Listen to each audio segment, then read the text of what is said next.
The Ministry of Finance, or rather Treasury, has directed all county governments to start paying their April salaries using a new system aimed at eliminating redundant workers from the payroll system.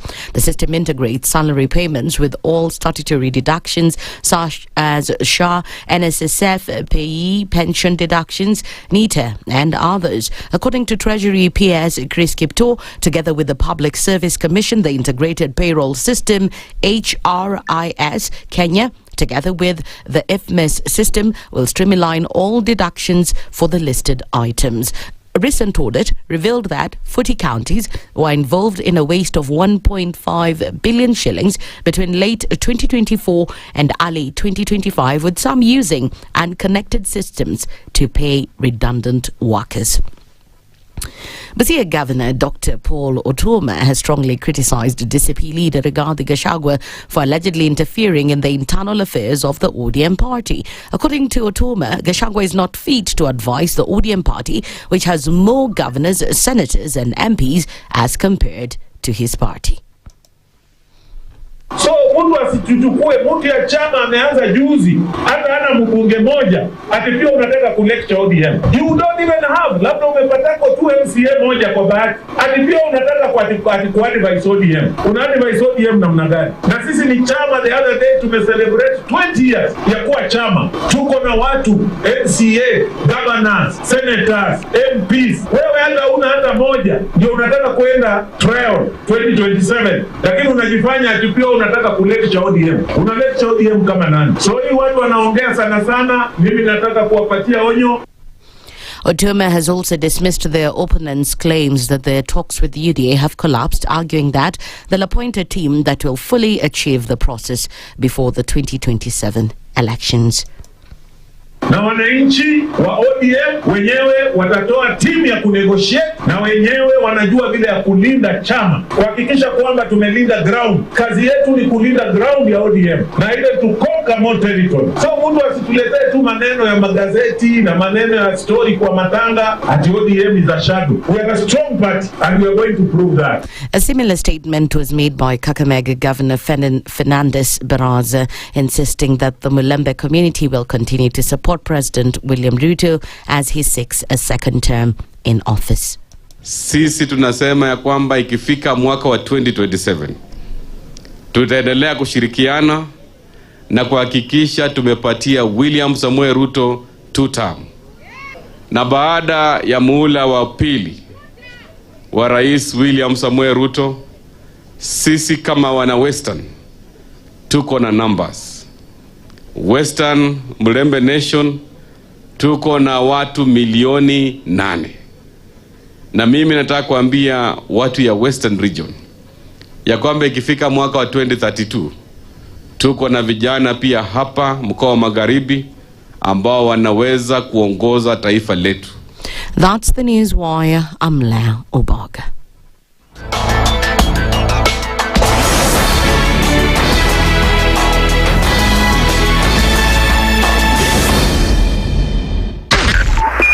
.5 Spice FM, Kisumu. The following takes place from 6 a.m. to 10 a.m. every weekday on Spice FM. We look at the utterances of leaders who are aligned to broad-based, who were initially in ODM. We thought they stand for something. Now they've been exposed. Because we are a third world country, we are poor. And not because we don't have resources, but we have been robbed senseless.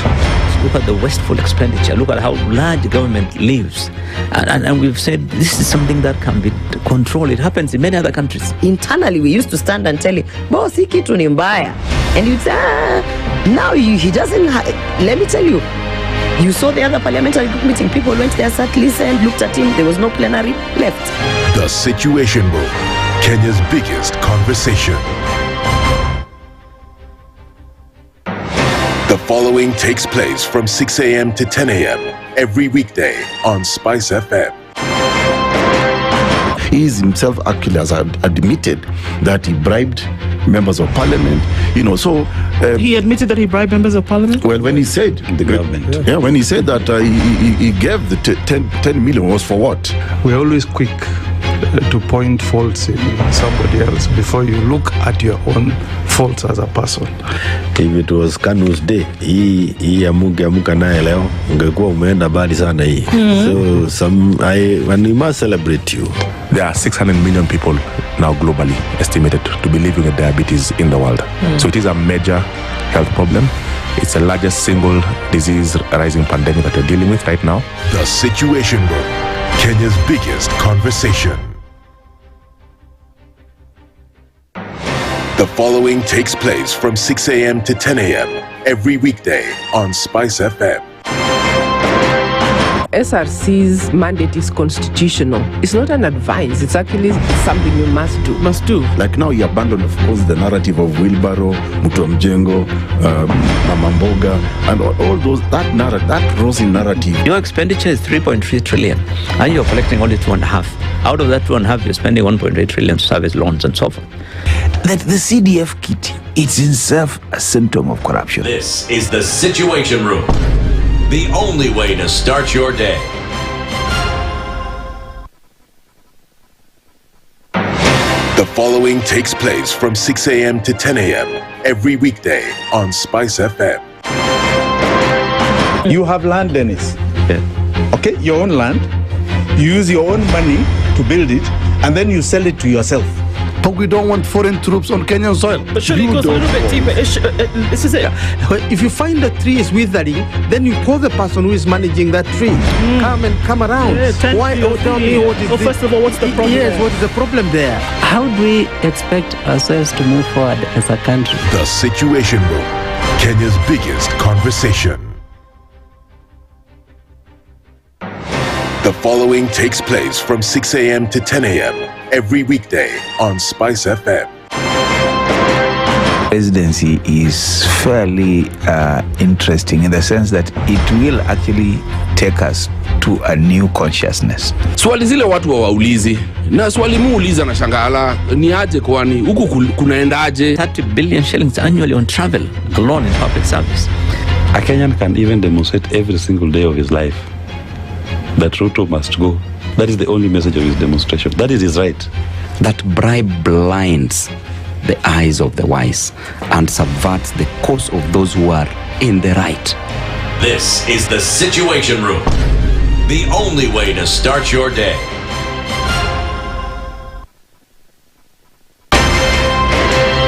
If we just gloss over issues and hope that time heals, then we might find that in generations to come, we might be back at the same situation. And the whole thing is born of stolen elections. Spice. When it comes to the decisions you make, you must be independent.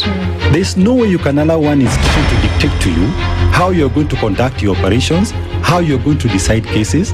It's a no.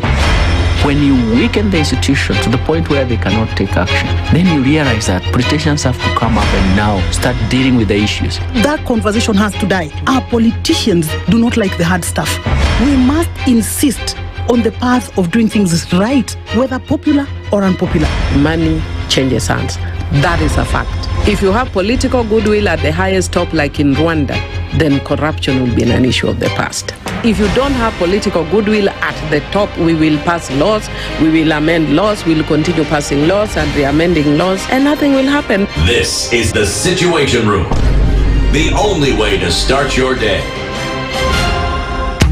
Watu wa Naivasha mpo, msiende mbali kutafuta specialists. Aga Khan University Hospital is bringing an endocrinologist in Naivasha for people in need of specialized treatment for diabetes and hormonal disorders. If you have uncontrolled diabetes that is not responding to medication, diabetes wound and related complications, or need a second opinion on your sugar levels, plan to see our endocrinologist. Book your appointment today and get the care you need closer home in Naivasha town at our clinic located in Eagle Center, Baria, Kanu Road on Friday, April 17, 2026 from 9 a.m. to 4 p.m. Don't wait for symptoms to worsen. Consultation fee is 4,100 shillings. Call 0711 092 587 to book your spot. Mature, intelligent talk every morning. Spice up yourself. Mornings done right. 94.4 Spice FM, Nairobi. Dun-dun-dun. Good morning, good morning, good morning. Ebu say good morning. Yes. Hauko. Ebu tena. Ui. Sipatikani? Ebu tena, jaribu tena. Hai. Ebu sema. Hello. Abbas. Hizi vitu ziko everywhere. All over the place, eh? Bwana, see to arrange so that we can be in one place. Tafadhali. Uko fresh? Niko fresh kabisa. How are you? Good morning. Welcome back. Thank you so much. Mdani utarudi. Wacha tuseme ukweli. Sema. Nilikuwa nimedhani hivyo. You didn't feel like coming back, eh? Good to see you. Welcome back, man. Thank you so much. Welcome to a chilly, cold Nairobi. I hear it's been raining. It's been doing the thing. Hey, good to see you, man. How have you been? Niko, Mungu anasaidia. It's that good, huh? Mungu anasaidia. As he normally does. Let me tell you. Ulienda mafuta ikapanda. Ukaenda aliko Dangote akafanya ile kitu. I hear billions are trickling into Nigeria, yeah? Well, let's put it like this. The darling of the continent. Not the continent, really. The world is actually trooping to Nigeria. Okay. It's a good thing. You think it's because they like us, but it's because we have something that they need. Exactly, yeah. Yeah. It's because we have something that the world suddenly needs, and it's maybe it can be done. My desire, of course, if I'm to start making noise this morning, my desire would be that the Nigerian government and the people who actually lead in this space at this point would actually be able to see this thing for what it really is, and that we would put the people and the country first, and then the continent, to then be able to understand that you stand at a vantage point right now to then be able to call the shots. And to call the shots in your favor of development is actually what you ought to be doing. Thank you for coming to my TED Talk. Yes. Anyway, I saw a beautiful city with trees. You just had to say it, yeah? Yeah. Yeah? Trees in the city. I mean, I have to give it to Wike, who is the I don't know what to call it. Okay, so how would we say it? In a federal system, you have governors, right? So Abuja is a capital territory, but then you still have essentially what is the governor of Abuja, which is one Sir Wike, and he's kept Abuja really clean. Yeah, so I have to I have to give it to him on that. We need to go benchmark.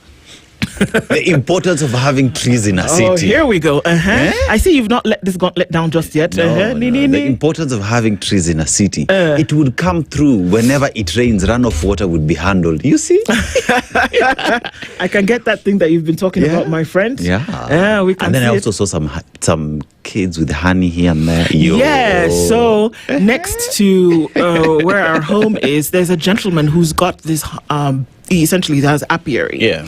And the honey and I actually brought some back. The honey that this is produced here, oh my gosh, some of the thickest, most authentic stuff that you've ever seen. So my boys had an opportunity to, access the comb and all these good things. There were many things that happened.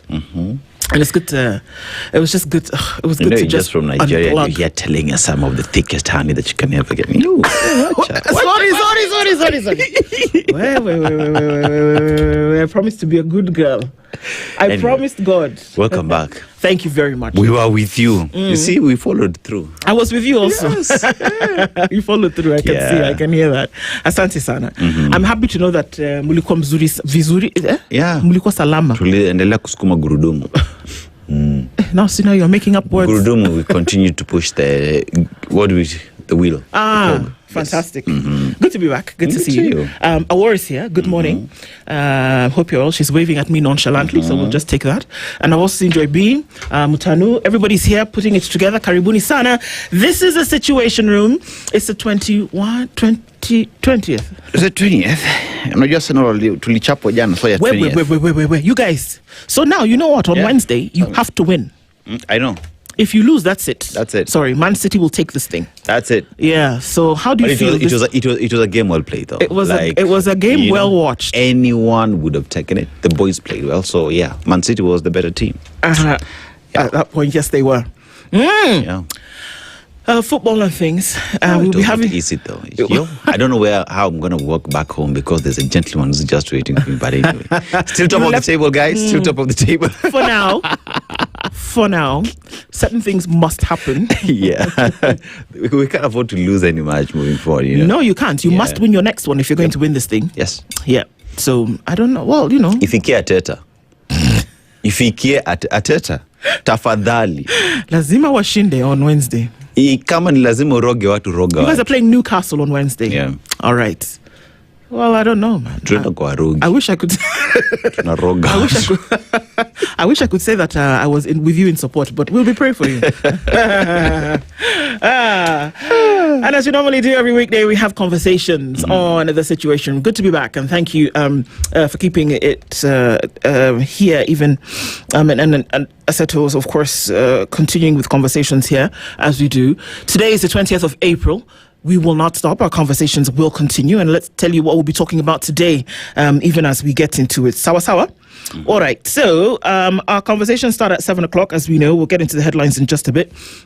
Just a note, please. I think the other papers might or might not be here, so maybe we can look into that real quick. Yes, our live streams are up, YouTube, Facebook, and on X. And we are live on KTN. Everybody, good morning. Whether you're listening silently, getting to where you need to go this Monday morning, this is the Situation Room. Dennis Aseto, Okoh here with you this morning. And let me tell you what we'll be talking about today. All right. So our conversation starts off at 7 o'clock, and we'll be looking into the state of things. And what do I mean by the state of things? At 7 a.m., we will be joined by Dr. Peter Mbae, who's the Secretary of Planning and Economic Affairs with the DCP, that party. He'll be joined by advocate and governance expert Joshua Munyamori. Game Plan 2027. It seems that there's a game plan. I have a couple of things to say about if you are not doing certain things, then you ought not to be playing this game. But that's just me. Let's see what the conversations will be as we have this conversation from 7 to 8 o'clock. At 8 o'clock, Professor Peter Kagwanja, he's the CEO of the Africa Policy Institute. Fuel taxes and the IMF. Is Kenya being squeezed? What are the conversations that we're hearing or having around? Was there a reneging on the IMF deal? Did something go all right that we didn't expect? And what does this all mean with the fuel prices gone up? This subsidy then that was essentially, because that's what it was. Yeah. This subsidy that was then applied no sooner than the prices had been hiked. VAT was lowered. VAT lowered for 3 months to 8%. Can Kenya afford to do this? Can Kenya afford to apply subsidy at this time? Is it the right thing to do? Does it matter that you're in or may not be in good books with the IMF? What are you hiding? We'll have that conversation at 8 o'clock. And then it is Monday. So at 9 o'clock, dear Mr. President, we'll have a conversation with him. Do you know what the people are actually telling you? Dear Mr. President, we'll have those conversations. Please listen in to us, dear Mr. President, as we talk at 9 o'clock, because we'll be looking at a number of things today. Just to remind you that this is what Kenyans will be saying to you. That's what it looks like this morning. So thank you for tuning in, and we'll say good morning to you as you tune in this morning. Again, just a reminder that we are live on YouTube, Facebook, and on X, and also on KTN, so you can talk to us and let us know where it is you're tuning in from this morning. Just say a quick hello, and we'll say hello to you real quick. Unakwanga wapi? Okay. Saizi nafaa tuambie tu proverb. Wallahi, see, it was how many weeks? Mungu gani? Hizi labda sinaenda mbio. Sorry basi. Sasa hii wiki unatupeleka wapi? Anyway, we are in a country that is considered the world's oldest continuous civilization, with a history that dates back to 7,000 BCE. I want to say Mesopotamia, but then I remember that we're in Africa. Yes, it's still in Africa. We are in Egypt. Oh, yeah, I was close. Mesopotamia, Egypt. Okay. Yeah. So you talk about the Nile River, the longest river in the world, is actually what feeds the country. They depend on that for their agriculture. But let's go just straight to the proverb, The proverb this morning. If you are mighty and powerful, then gain respect through knowledge and through your gentleness of speech. If you are mighty and powerful, then gain respect through knowledge and through your gentleness of speech. Sometimes chest thumping is not the way to go. Pole pole too. Pole pole. We can hear you. Pole pole. I guess you don't have to prove your might. No. The lion doesn't go around the jungle telling everybody, I am the king of the jungle. No. It's gently padding through and can tell. Everybody knows. You don't have to come shouting. Just calm down. Power is not displayed through aggression. At times you just need to sit, walk, and just be. Let the system speak. Yep. It's a good one. It's a good one from the Egyptians, I would say. Tutasikia watu watasema nini? Kabisa. We'll hear what they have to say. And so we say a very good morning to you guys as you tune in. Remember to tell us where you're tuned in from today. As we say a good Monday morning to you. Hey, April is already over. You watu. Nakwambia. Watapeleka haraka sana. April is over. Welcome. Mwisho mwezi ifike. Sindio? Muhimu sana. I see what you're saying. Good morning from Mombasa. Says Peter Kiare.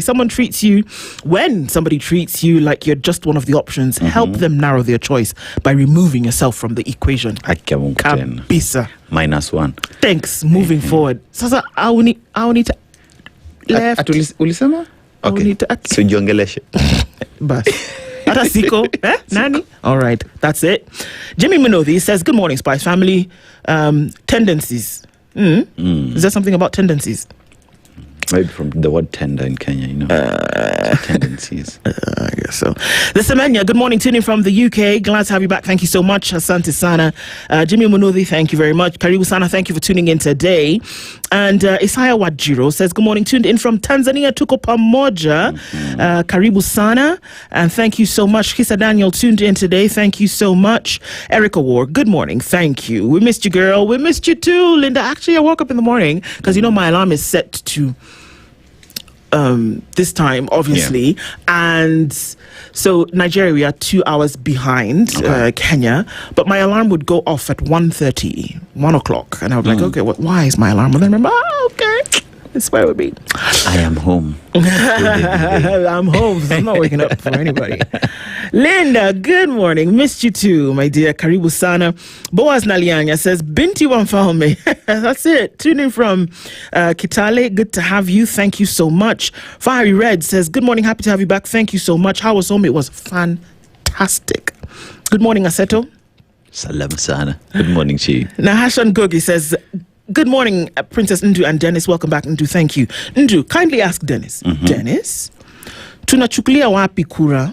I came to register at Amimi. We must walk the talk. Lovely to be back home, tuned in from Nairobi. I think the registration centers, I think at the sub-county levels, also there is the ongoing enhanced voter registration. So you just ask around to find out within your jurisdiction where exactly you can register. There you go. Yes.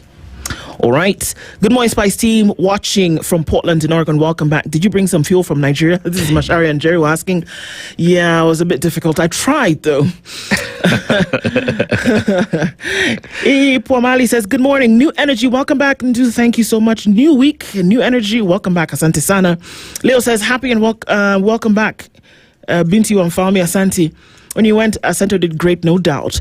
Where are you with the IEBC numbers? Now it's because we're middle class. That's why we're buying fuel at $238 per barrel. That's what it looks like in terms of dollars, unfortunately. Yeah. Mtuflani, Binti Wamfalme says, Binti Wamfalme again was what? Binti Wamfalme, princess. Princess, okay, that's what it is. Ah, right. Karibu. Sema asante. Asante. Vince Joke is tuned in this morning. Karibu sana, we missed you. Thank you so much. Did you bring cola nuts from Umofia? I actually did not go to Umofia this time. But I'm not from there anyway, so I don't know what I would be doing there. But I hear what you're saying, man. I have other things. They're not cola nuts, but other... Let me behave myself. Niasubuhi mapema tena mapema.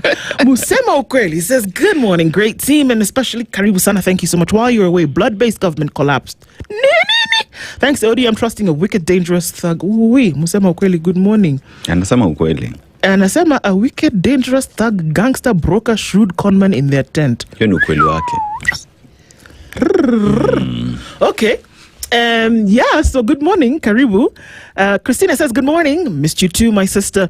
Sifuna needs whips. Imagine me watching the entire rally waiting for his way forward and agenda. Ebuleteni yeye hapa Spice tumwambie vile he's disappointing us. He's disappointing you. By the way, we invited him officially. Yeah. Invited him. Amesema tulie. Okay. Yeah. But wananchi wanataka kumsikiza, I know. Spicers want to listen to you. It's true. Yeah. I texted him and he responded to me. He said, tulia bana. So let's Tulia. And we'll put it out here and we'll just tell you exactly what it is. We're just also inviting you again, Senator Sifuna. Karibu sana, the hot seat, wananchi wanakutegea. Exactly. Yeah. People definitely want to hear from you, that's for sure.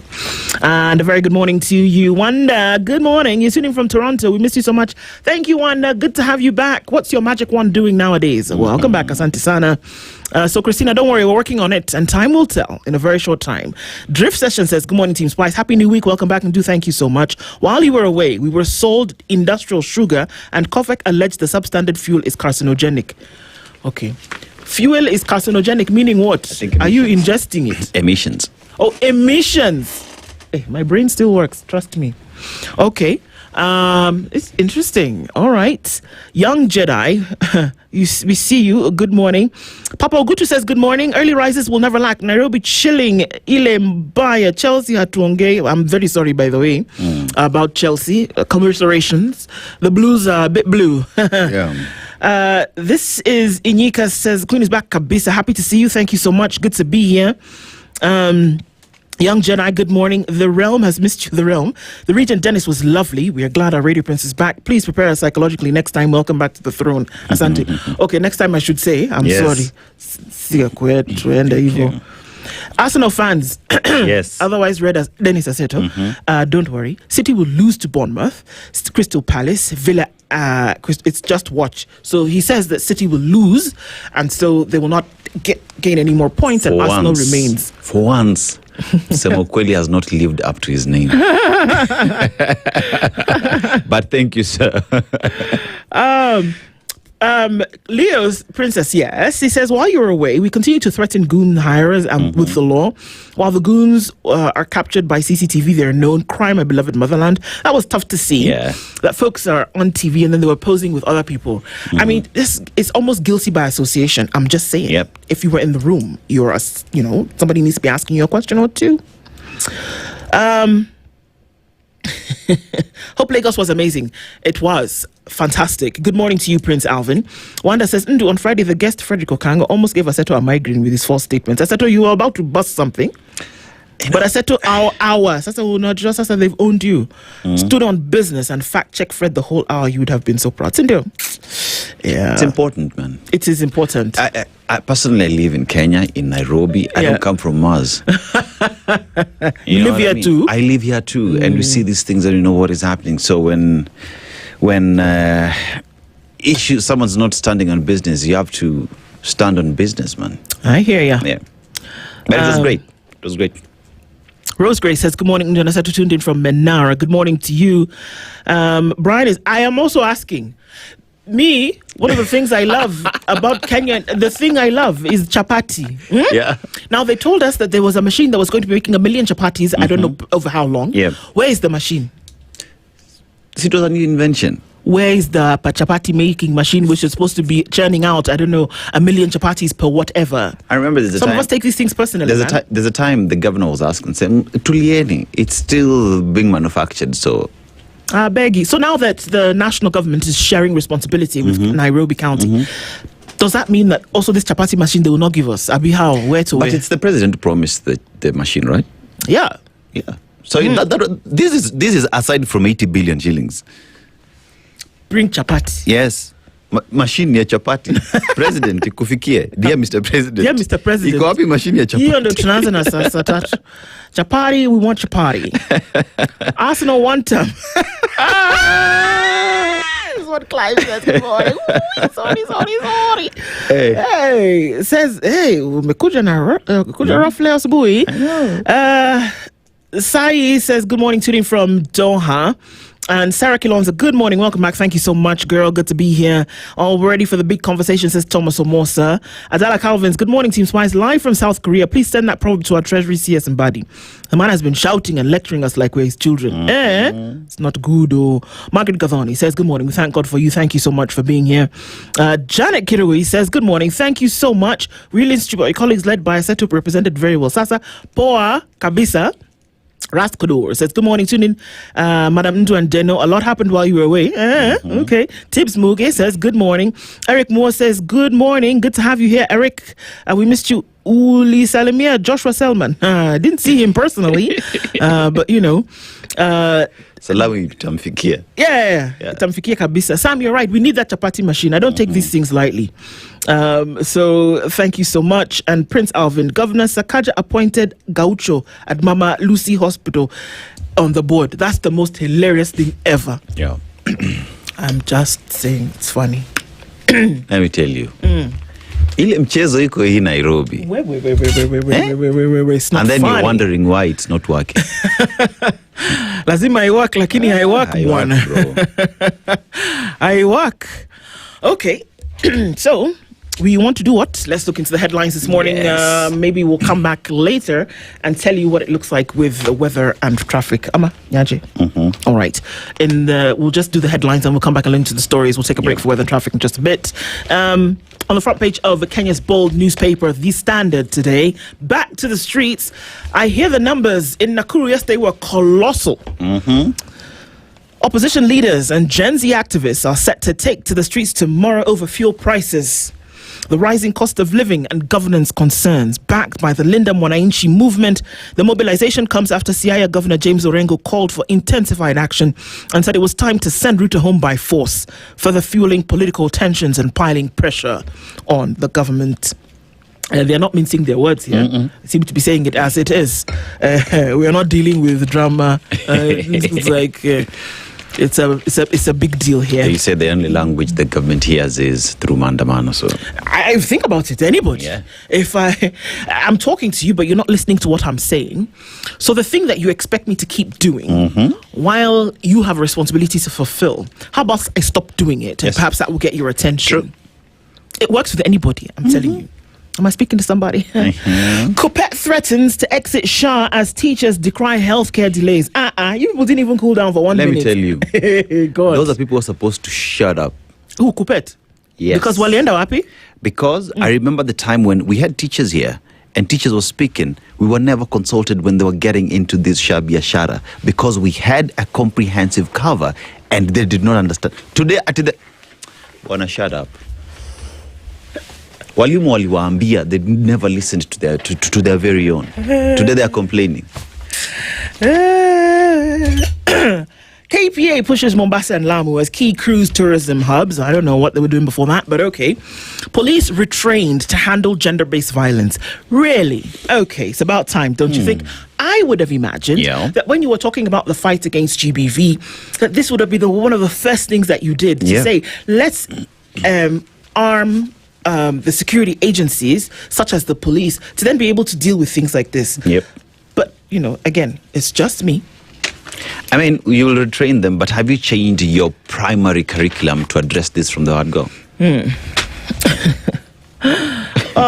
Opposition Gen Z call for protests over fuel prices and the high cost of living. It's interesting because, remember the NADCO report? One of the things that continued to feature on that before getting to the NADCO report was deal with the high cost of living. It's a thing that's been on the table since 2022 and it seems to be back, and it's what led to Mandamano. Remember the Sufuria movement? Yes. Punguza mizigo. Barasa's warning against dynasty politics at burial. Okay. Teacher sellouts is a question on the headline of page 8 of the Standard. Teacher sellouts, union chiefs face revolt over cozy ties with State House. I say, excuse me, you're having breakfast in bed with the executive and we're here suffering. We can't even get the crumbs under the table. Stop it, because we'll kick you out. 2027 polls, according to this, Wai Kihika, she is the governor of Nakuru County, is walking a tightrope. It's a story combined with an analysis here. And of course, looking into the op-eds today, what the Iran war has revealed about JKIA and Kenya Airways. All right, that would be an interesting read, I think. And so those are some of the things that we're looking at as we're getting into those pages. Today, of course, is Monday, so we're looking into health and science. That's a pull-out in the Standard today. Get yourself a copy of the Standard as we look into those stories in detail. Of course, the Standard e-paper available for you, so you don't miss a story. Let's look into the nation, sir. Yes, Daily Nation. So on the top page, Kenya still hosting Sudan rebel leader. So that is the story. That is their Sudan rebel leader, Mohamed Dagalo Al-Hazemeti, and these henchmen in rapid support forces have been sanctioned by the United Nations, United States, States and the European Union on accusations of war crimes in the 3-year brutal armed conflict with the Sudanese armed forces for control of Sudan. But Kenyan authorities continue to roll out the red carpet for Hemeti. Inside deadly racket for stolen border borders, now from northern corridors into Ethiopia and Somalia to western routes leading to Uganda and southern crossing into Tanzania, stolen motorcycles are moved with speed and precision. One asked the question, many roadblocks, what happens to these motorcycles? And we have this girl called Medina Okoh from Kakamega to WNBA stardom. That was great. Beautiful thing to watch, you know. Shows that when you're determined and you keep pushing, working hard, it actually pays off. You know, we wish her the very best in the league. And grade 10 learners unease of the current pathways, right? Our principals have decried frequent changes to career pathways by students in senior school, saying the uncertainty is disrupting learners. Are you surprised? I'm not. Yeah. But I also have to ask, what on God's green earth is going on with the increment of fees going into term 2, by the way, in a lot of national schools? What's going on? Government, what's going on? Ministry of Education, what's going on? TSE, are you able to speak to your teachers? Now, Sifuna Orengo camp step up pressure on ODM rivals and Ruto. The Linda Mwananchi faction of ODM took its campaigns to Nakuru, where speakers sustained the onslaught on the broad-based government. Now, riding the wave, Mount Kenya's political defiance music. Now, they continue to release music, which many say is a message to the leadership there is. And Medina Okoth's journey, that is on page 3 as well. On page 4 and 5 is a story on Hemeti. On 5 is the ODM story, the Sifuna faction that was in Nakuru. And why fuel prices in Kenya are higher. And Ruto there, the president, explaining why that is the case. And border borders, an economic lifeline threatened by theft. That story has been explained on page 7. And on page 8, Sonko now free to access frozen 537 million shillings. Yeah. Well, good for you, sir. Yeah. All right, looking into the Star this morning, high vehicle taxes lock Kenyans out of mobility. I'm not surprised because it means that you're not using your car as much as you would like to if you are driving, or that if you're using, I'm not going to call it public transport because there doesn't exist a public transport system in Kenya. If you're going to be using a PSV to get to where you're going, and that could be a taxi, it could be a matatu, it could be a motorcycle, whatever the case may be, that prices are going to increase. So it's locking a lot of people out. What does that mean? That you're going to have a lot more people walking. That's the truth. We can call it what it is, but that's what it means. Oburu moves to steady ODM. Now, if you move to steady something, that can only mean one thing: that you're not moving right, and that you're not balanced. There seems to be a problem still within ODM. Not that anybody saw anything different. DNA study challenges myths. Ameru trace origins to Middle East. The Ameru are actually Warabus. A DNA study challenges myths. Ameru trace origins to Middle East. I've taken details of that. So they're Arabs. Or does this say that they are not? Because they are now challenging the story that they could be. All right. Roads PS, Joseph Bogwa on fixing infrastructure. All right. Investors now ditch state securities for bullish NSC. And Ruto defends fuel prices and says state now is in control. Sawa, the state is in control, so everything is okay. So, you know, everything will be fine. This is what we are being told, that everything actually will be fine. I don't know, but we can look into. I think we're just going to continue looking into these stories, and we'll come and take a break and look into weather and traffic as we come back later. Let's look into some of these stories in detail, shall we? On the Standard, of course, that page. I want to look into this police retrained to handle gender-based violence. The fight against gender-based violence, GBV, has received a significant boost following the validation of a new training curriculum for the National Police Service. The college opportunity-based curriculum for volunteer service providers is designed to strengthen officers' capacity to handle GBV, technology-facilitated GBV, and related cases. The curriculum, which is developed under the police framework, integrates human rights principles, psychosocial support, and modern investigative approaches on GBV-related cases.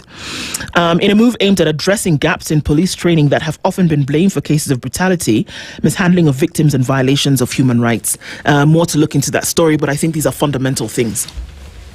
And I think that it's important that it was brought up. My issue is that if it is actually not followed through, you might as well not waste your time on purchasing and getting people to be trained in this curriculum. If these are the real things, if somebody is going to be asked for sex to get a P3 form at a police station when they have come to report a case of violence, we still have a very long way to go. True. And guess what? I mean, I'm not even just talking about Kenya. I just come from home. And some of the horror stories that I'm hearing, that in terms of security and violence that is muted on people, and then they go to a police station to report. And what happens to them in that report, it needs more than training. It needs more than training, sitting in a classroom, learning a curriculum, doing volunteership. In Kenya, in Nigeria, in South Africa, wherever. It needs God. I'm telling you, I have actually come to the conviction that there are many things that we deal with today that is not paper and pen. It's spiritual intervention. I swear. Because what? Anyway, Sha, let me not shout too much before they'll now come and say it's too emotional. It's allowed. It's allowed because you find someone has come to report a case of defilement, and first of all, what you're being asked is, please narrate to us how it happened. Yeah, well, and even as I plan to give you a P3, please offer yourself to me so that I can give you the P3. So a second case of defilement for an individual who's coming to report defilement. Ridiculous. Yes. Yeah, ridiculous. That's just where we find ourselves, because even as we talk about that, there is polycare that was put in place, right? Yes. So we talk about polycare that has been in place for a very long time. What has happened that polycare has not achieved that which it was intended? Ni maswali tu. I get you. All right. Over to you, sir. Yeah. So there's this story on page 4, which is about Hemeti. And Kenya still hosting rebel leader Hemeti. Now, United Nations diplomat held a meeting with the leader of RSF in Nairobi earlier this month. So the story says, Kenya hosted Sudan rebel leader Mohamed Dagalo alias Hemeti, who is sanctioned by the international community on accusations of war crime, for a meeting in Nairobi earlier this month. On April 10th, press briefing by United Nations Secretary General Antonio Guterres spokesperson Stefan Dujarric revealed the Rapid Support Forces leaders' presence in Nairobi, raising questions on whether Hemeti lives in Kenya or he had only visited for the meeting. Mr. Hemeti is facing UN sanctions for the conflict in its 4th year, which has seen thousands killed on the same. Hemeti is facing the sanctions, and many have been killed and displaced millions of Sudanese people, triggering one of the world's worst humanitarian crises. The United States Treasury Department on February 19th posted a new sanction list that included Al-Gunay Dagalo Hamdan Musa, the younger brother to Hemeti and commander with RSF. The sanctions are there. We know who Hemeti is. Yes. The world has spoken about this man. We know what Sudan is today because of Hemeti and the other guy from the National Army. One asked the question, why was a man who has been sanctioned visiting Kenya to do what? But even while at that, we have to ask you and the most difficult question. You're calling out the guy, but you held the meeting with the man in Nairobi. What are we not being told? President William Ruto, why do you continue hosting this man in your country? What connections does Kenya have with this man? Sometimes things are actually as they seem. Because we know that what they're saying is plus ça change, plus c'est la même chose. We know that the more things change, the more they remain the same. Sometimes things are actually what they seem. Because here we are and we're asking ourselves, why do you continue to have this dalliance with this man who obviously has a checkered or colored past? Why do you continue to do that? Why do you continue to insist on meeting with him? Perhaps it is exactly what it seems, because what are you having a conversation with this gentleman about if you are not in some kind of cahoots with him? One must ask the question, if I'm going to borrow your phrase. I want to take a quick look at what's happening with weather and traffic. We'll come back and continue with our conversations. Just a quick look at what's happening on the roads and what's happening in the skies. And we'll come back and look at some of the stories that are making headlines. This is The Situation Room at 6:45. And we'll come back in a brief minute. Don't go away.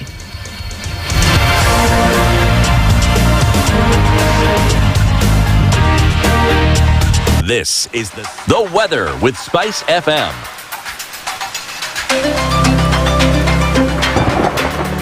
All right, 16 and partly sunny conditions in Nairobi. We'll see a high of 24 and we'll see a high of 25 in a partly sunny Nakuru.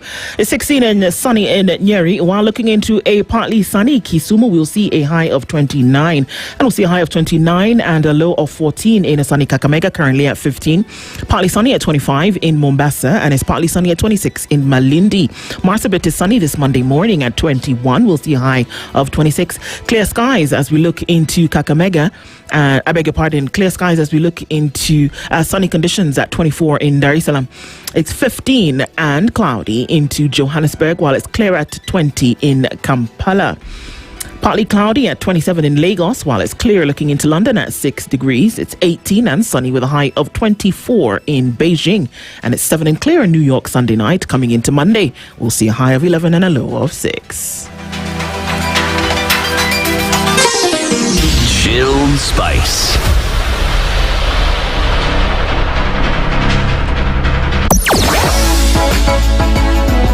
Sugar and spice and everything nice. Spice FM. Spice up your life. Traffic.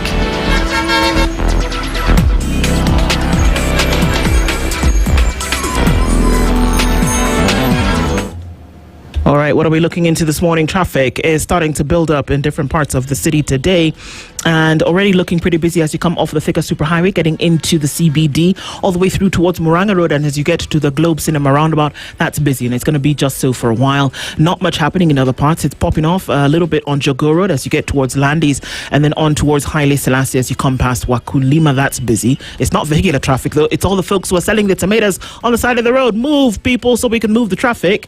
Also, as you come onto North Airport Road, traffic is feeding through, coming in from Embakasi, heading out towards Outer Ring.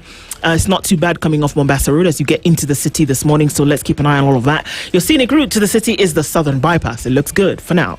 Keeping an eye on all of this and keeping it moving. Talk to us, SpiceFM, KE on X, hashtag The Situation Room. 94.4 Spice FM, Nairobi. Mature, intelligent talk every morning. Spice up yourself. Mornings done right. 94.4 Spice FM, Nairobi. At 12 minutes to 7 o'clock, our conversations continue this morning, but we're looking into the headlines and some of those stories making the headlines today. One or two of them. And so the president, William Ruto, has defended fuel prices. This is a story that's carried in the Star today. And I can see your smile like a Cheshire cat this morning. President William Ruto has defended Kenya's relatively higher fuel prices. Compared to neighboring countries in the East African community. The development comes even as he assured the public that the government is closely monitoring global and local factors that continue to influence pump prices. Speaking during a service at the Africa Gospel Church in Karen, Nairobi, the president said geopolitical tensions in the Middle East have had a direct impact on global transport and logistics routes. The situation has, in turn, affected fuel costs worldwide. He says, and I quote, "As we continue to go into the future, we will continue to manage situations. These are situations like what is happening in the Middle East and that affect transport routes, logistics routes and escalating prices." The head of state spoke in the wake of public uproar over the soaring prices of fuel in the country. Last week, the prices of petrol and diesel crossed the 200 shilling mark per litre after the Energy and Petroleum Regulatory Authority increased prices by as high as 40 shillings per litre in a monthly review. However, the state moved swiftly and cut value-added tax by 50%, a situation that reduced the prices to under 200 shillings per litre. But the opposition has been piling pressure on the government to further slash the taxes on fuel to ease the burden on Kenyans. Landed cost comes into play here. That what is your landed cost of fuel? And these numbers are actually available. True. Now, the levies and taxes that you then apply onto fuel after it has landed. Remember, when it's landed, it is already here. Yes. That you've done what you need to do to get it to the shores of Kenya. It is yours. It's yours. All right. What you apply after that has nothing to do with geopolitical factors. Nope. It has everything to do with your policy as a nation, with your regulatory authority, IPRA in this case, and your Ministry of Energy and Petroleum. True. Under one Opiyo Wandai. Yeah, expert. Opiyo Wandai. Sorry, expert. What you apply is you. Yes. You can actually find out what the landed cost of fuel is in Kenya today. Yep. And we're looking at almost double of the landed cost, which then translates to how much you spend on fuel, folks. So I am not saying that the president is not right in saying that they will do whatever they can to make things better. What I'm saying is that Kenya decides what they will apply in terms of levies and costs. True. Kenya decides. So he said we'll do 50% of VAT for the next 3 months. Kenya will not die. Yeah. So then you have to ask yourself, if you can do 50% of a reduction on fuel for the next 3 months, what else can you do in terms of the levies that are being applied? Just go look at that list. Petroleum levy. These people who were arrested and did whatever, what was it that they were doing? They were essentially fixing prices of fuel. Yeah. That's what they did. Or they were keeping it or saying that they were going to hoard it, allegedly, so that then you now have a control over what it's going to cost in the market tomorrow. It's criminal. Yes, it is. But at the same time, you can also ask yourself the question, the high costs of taxes and levies on petrol, who decides? And who then decides that they can't be lower? This is, I'm asking. Who then decides that they cannot be lower? You know, we're looking at what goes into the fuel and the fuel taxes, right? So that is 82 shillings per litre as taxes that have been increased on the landed cost. So that would mean the landed cost would be 124 shillings. So anything after that is what the government of Kenya has imposed on that fuel. So then one asks the question, if it's 124 and you're taking 82, can we reduce the 82 Kenya shillings to make it easier and affordable to Kenyans? Then again, another question that comes in is, any decision, any law, VAT, right, has to go through Parliament. When the president stands and makes this declaration by the roadside, and we see that being effected before Parliament passes that, does the president have autonomy in deciding the price of fuel? So as we talk about the price of fuel today, question, is the government of Kenya making it expensive for Kenyans to access fuel? If that's the case, then what ground does the president come back to tell us that we have to look at geopolitics? No. It is because of decisions and laws and tax regime that you have put in place on fuel. Or that you're allowing to continue. Yeah.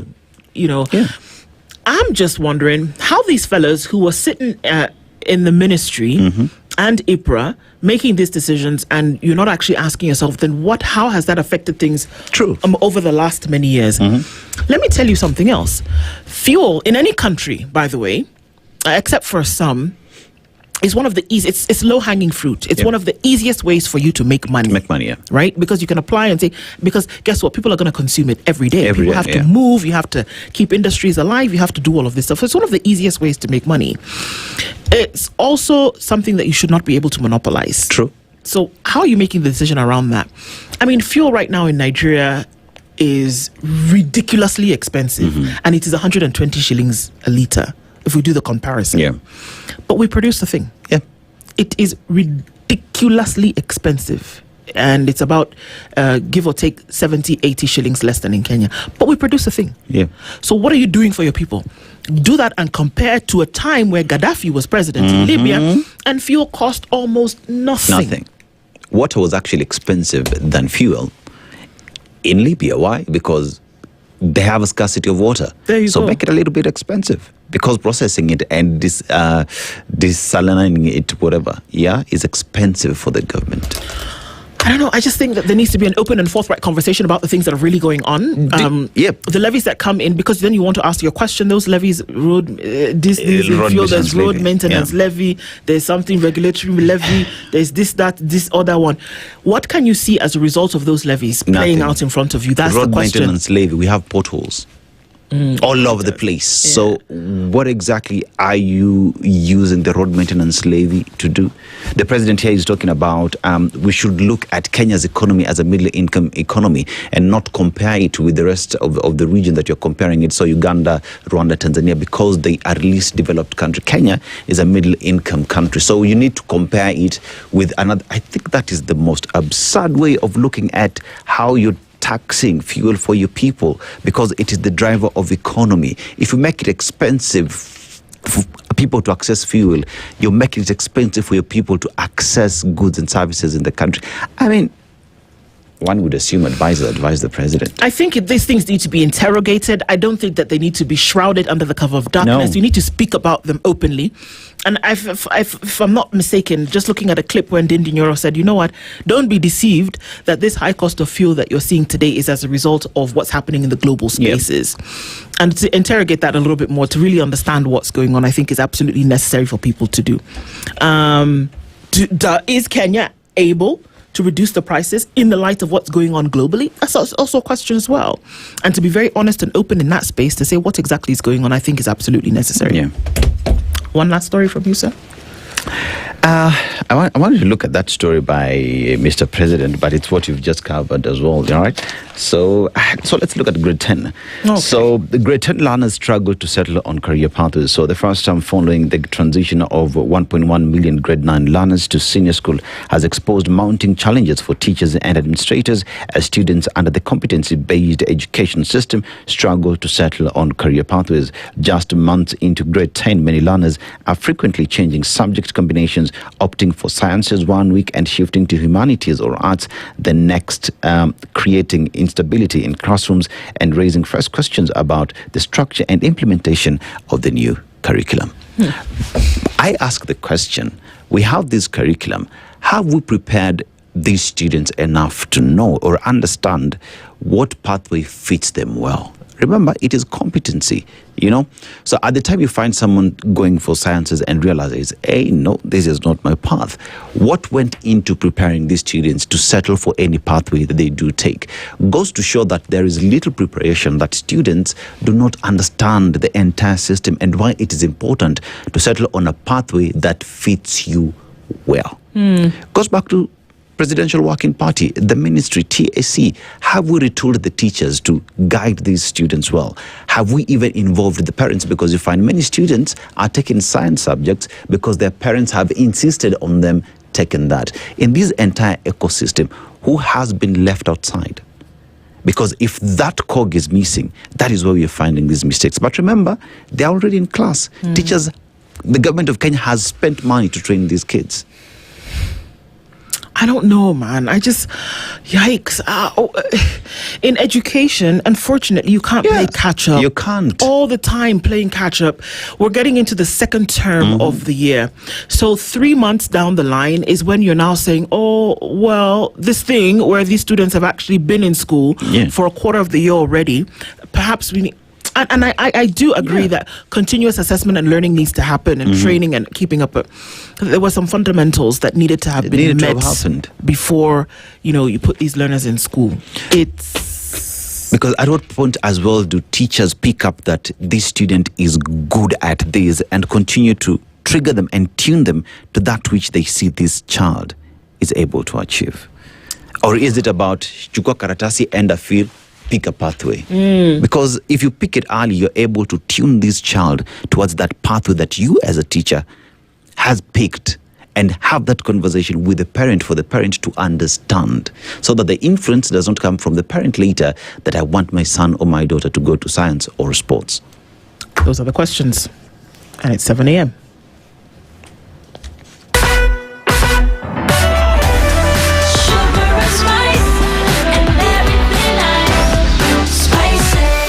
Spice up your life. The latest news from around the world. 94.4 Spice FM.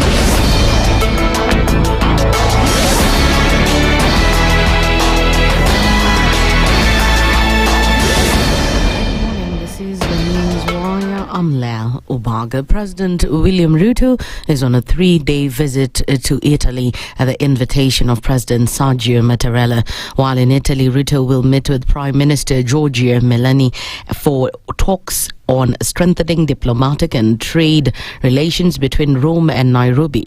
Minister of State for Foreign Affairs Musalia Mudavadi has said preparations are complete with a visit aimed at strengthening Kenya-Italy ties, attracting investment and opening up new business opportunities. The president is also expected to discuss the 1 billion funding for the upgrade of Nyamira County Hospital. While in Italy, he'll address the Kenya-Italy Business Forum, meet with Kenyans living abroad, industry leaders and leaders of the Italian Parliament before concluding his visit with a speech at Louis University. Linda Mwananchi leaders have continued to criticize government policies promising to liberate the nation if they take over. Led by Siaya Governor James Orengo, who has announced to take over the ODM party leadership, they have accused President William Ruto of failing to implement the 10 agendas signed by the late Prime Minister Raila Odingo. Alikuwa na mkataba na Raila Odinga, ile inaitwa 9-point agenda, hajatimiza hata moja, hata kipengele moja hajatimiza. Kwa hivyo Ruto aende nyumbani, anasema nyumbani. For his part, ousted ODM Secretary Edwin Sifuna has continued to insist that the partnership between ODM and UDA was broken soon after Mwalimu Albert Ojwang was killed. Sifuna nikiwa student wa baba Raila Amolo Odinga, nilisema wakati tumeandikishana MOU, kitu ya kwanza ilikuwa ni kwamba serikali ya William Ruto iwache kuua vijana wetu. Polisi walitoka Nairobi, fikiria, polisi walitoka Nairobi baada ya sisi kuandikishana mkataba na William Ruto. Wakaenda mpaka Mbae, wakachukua kijana kwa nyumba yao, wakawacha wazazi wake pale, wakamleta mpaka Nairobi kumnyongea katika kituo cha Central Kenya. Sasa mimi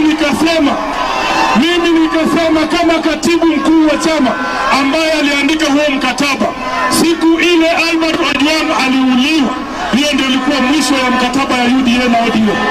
Sifuna has said that his position as ODM Secretary General is mired in controversy, being targeted for opposing the agreement between UDA and ODM and accusing Linda ground leaders of selling out the party. Ndio maana wanajaribu kunifukuza kama SG, wanajaribu kunifukuza kwa sababu nilisimama na Albert Ojwang. Nikasema ya kwamba haijalishi umejenga soko ngapi, Albert Ojwang hawezi kutumia ile soko ambayo imejengwa Mbae na Kasongo. Anaweza kuenda kununua samaki pale. Albert Ojwang ako kwa mchanga, si ndio? Tulisema katika mkataba na chama cha UDA ya kwamba lazima chama cha UDA kiheshimu vyama vingine. Ruto ameingia ndani ya ODM, ameingia mpaka kwa bedroom. Na wale walimfungulia mlango wa bedroom mnawajua. Ni waseme nisiwaseme. Mnawajua hamuwajui. The Embakasi East MP Babu Owino has accused the government of failing to deliver on its promises to Kenyans. Serikali ilituahidi vitu mingi. Ajira ziko wapi? Ajira ziko wapi? Ajira ziko wapi? Huduma za afya bora ziko wapi? Huduma za afya bora ziko wapi? Elimu iliyo na ubora ziko wapi? Elimu iliyo na ubora ziko wapi? Na kodi zenyu ziko wapi? Kodi zenyu ziko wapi? That's the news wire. I'm Leah Ubaga.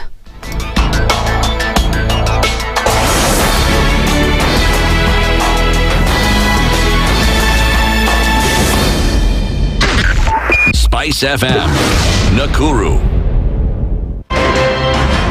In this country, 6 families and 8,000 Kenyans control 90% of the GDP. We are not a country. We are a plantation. We work for Ruto. When you're telling the judges court orders are papers or they will not obey court orders, they're sitting and you're seeking orders from them. So So how are they supposed to interpret it? Isn't it an oxymoron? When you see a judiciary that seems to be under some control somewhere, you start questioning. We have very powerful governors, but they don't use their offices to serve the people. If you are not shameful to do what you are doing, why should we protect you? I'm human. Everybody's human. So when you're told, kuja tuongee, I mean, you'd be a fool to say, "Staki kuongea." Conversations have to be had, you know? People in leadership should only go into leadership if they are ready and willing to change the lot of the people. The Situation Room, Kenya's biggest conversation. The following takes place from 6 a.m. to 10 a.m. every weekday on SpiceFM. Members of parliament, they go to settle, they just promised they get given tea, mandazi, and 100,000. That's not development. External borrowing, 589 billion. Are we on the same page? What did parliament pass? If anything happened to our president today, God forbid, that man would become president. Na ndio alilenga hizo stories za Shakahola. The real thing is our constitution has only one person who is accountable to us. This is the Situation Room, the only way to start your day.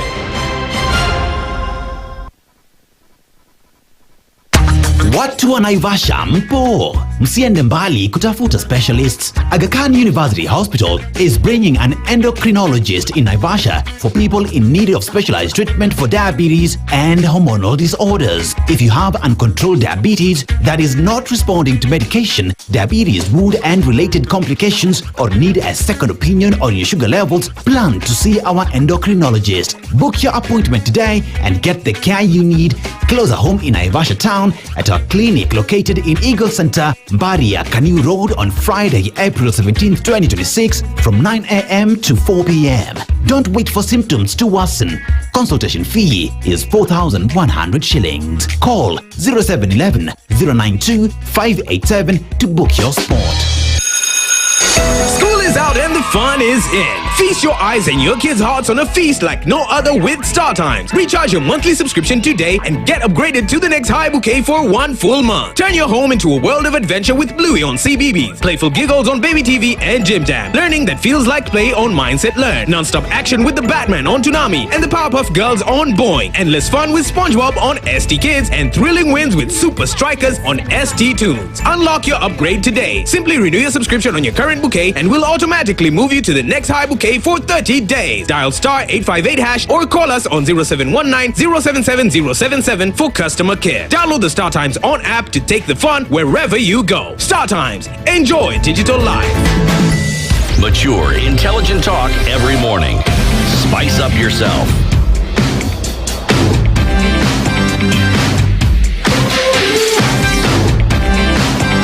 Mornings done right.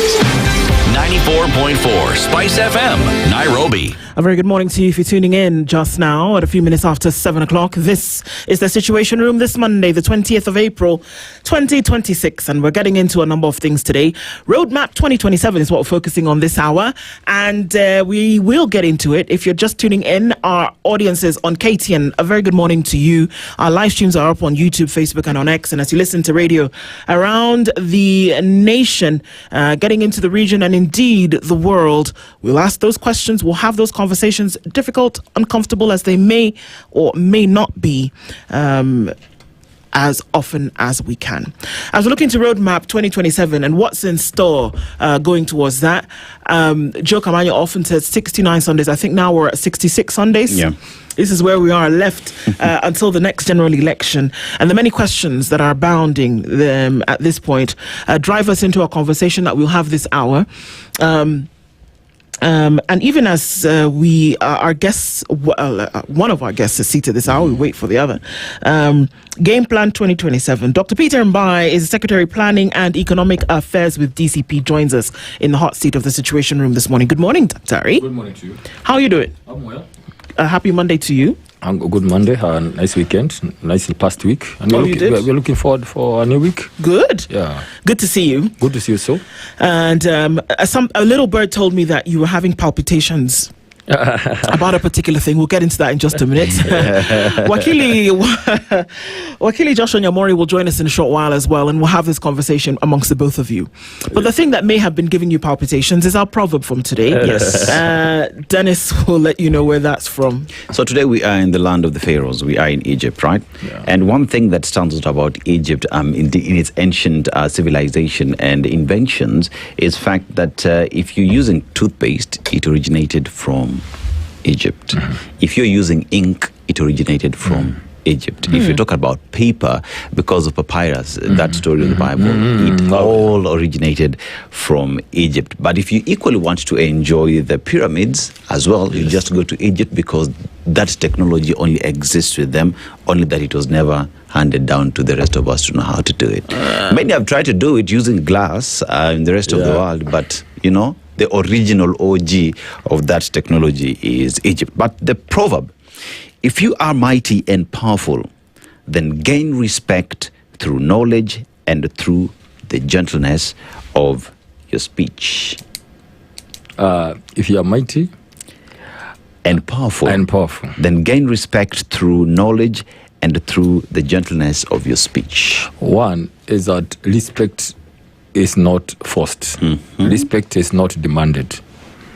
You can be very powerful, but it's only how you deal with people that they come to say that they respect you. You cannot, because you are up there, first of all, demand to be respected.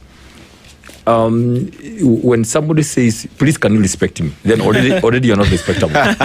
Already you're not respectable. Already you have lost it. You can be so powerful. Now, if you keep on reminding people how powerful you are, how mighty you are, how educated you are, how you have a PhD, how you are the youngest, the most brilliant in Africa, president, already you are facing a crisis. Already you have identity crisis. You're no longer powerful. You're no longer respectable. I think that's it. That's it. Yeah, so the lesson is, please, just know how to attract power, respect, admiration. How people will learn to follow you is because of just being simple. You just have to be simple. However mighty you are, just hide it. People will see you are. But the moment you begin talking about it and begin demanding, that is two-way. Actually, it's very applicable. Two-way. One, when you say, please respect me, then already there's something you have lost. Number two, when you begin saying, remember I'm so-and-so, I'm big, I'm the president, it doesn't come that way. Thank you. Yeah. It doesn't come that way. It doesn't come that way. If you have to ask for it, then there's definitely already there's a gap. Already there's a deficiency. Yeah. You may not recover from it. Yeah. And that's interesting, and that you may not recover from it. These proverbs are really interesting in terms of how we definitely look into them. And you know what they say, that lawyers are thinking on their feet really quickly. And in this case, when they sit down, then we can actually ask them to even think a little bit quicker. Wakili Joshua Nyamori is also here, and so perhaps he can tell us what he thinks about this proverb. Good morning, Wakili. Good morning. How are you doing? I'm fine. Aseto, how are you? Salam sana. Dr. Mbae. You're very good. Good morning. Good to see you, man. So let's jump straight to the proverb for you, Wakili. If you are mighty and powerful, then gain respect through knowledge and through the gentleness of your speech. How would you interpret it? Yeah. My view is that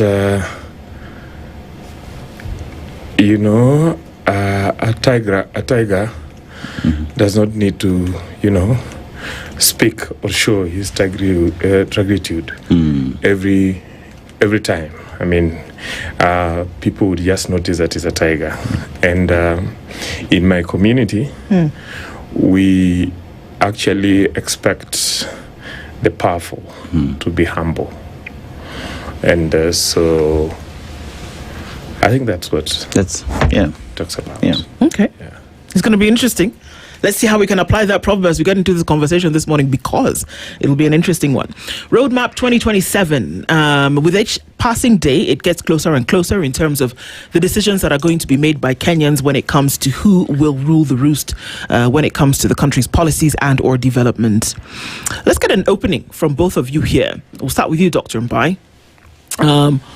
what are your thoughts in terms of 2027? With the way things look like right now, how does it look in terms of what will happen the next general election, which essentially is going to carve the operations and path for the country moving forward? From where we sit, we are now in April.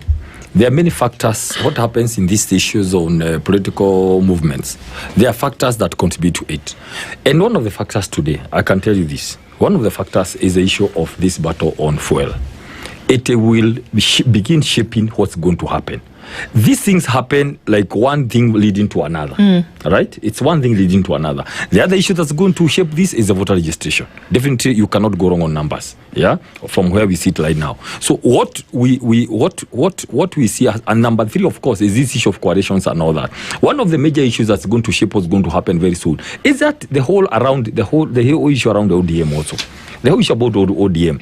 President had no intention of to merge with ODM. He wanted to buy it. Like literally, not buying, swallow, like ANC. Swallow, kill, live, and be the only party. That is his dream all through. Actually, he was the architect of the initial Jubilee merger. He was the architect with the Uhuru Kenyatta. Like, let's get one mammoth party. Just like, these other parties, Museveni, where we learn from, these big parties, you swallow them up. So that's one issue. And of course, you can see Akina Junet coming to say, hey, wait a minute, this is what we had agreed. That's going to be very key. But let me come back quickly to the issue of fuel. Why it is important, I can tell you this, seated where we are. We do analysis every day, okay, from where we sit in the party. And I can tell you, if we let go this issue of fuel, if we let it go, we are doomed as a country. You see, you can pray around and add 10 shillings. Nobody will feel the impact. But the moment you begin adding fuel with 30, 28 shillings, diesel 40, definitely is going to have a very big problem. And sitting where we are, the biggest problem we have, and please, this is very important. I've been thinking about this. Where is the source of all this? Having advised before about this, is a whole appetite with taxes. We have a government that simply loves, if you are paying taxes, they will wring your neck completely to finish you off. I will tell you this today. The finance bill of 2024 that introduced that VAT, the fuel levy, and all these kind of taxes. What you should do, if there's a problem like what has happened, if it is true there's something to do with the land, as a government, you come and cushion. That's what Uhuru Kenyatta did with COVID, right? You come and cushion. You can't come and tell us because of war you have to suffer. And then I don't know who advises. Last time I checked, I don't know whether Nyamori has access to State House, but I don't know who advises these people, because then instead of providing a solution as a president, you come with another story of middle economies and low. Who does that? I mean, this information is there. We have searched for it the whole afternoon yesterday. Kenya still has the highest fuel prices, even if you go that way, which does not make sense anyway.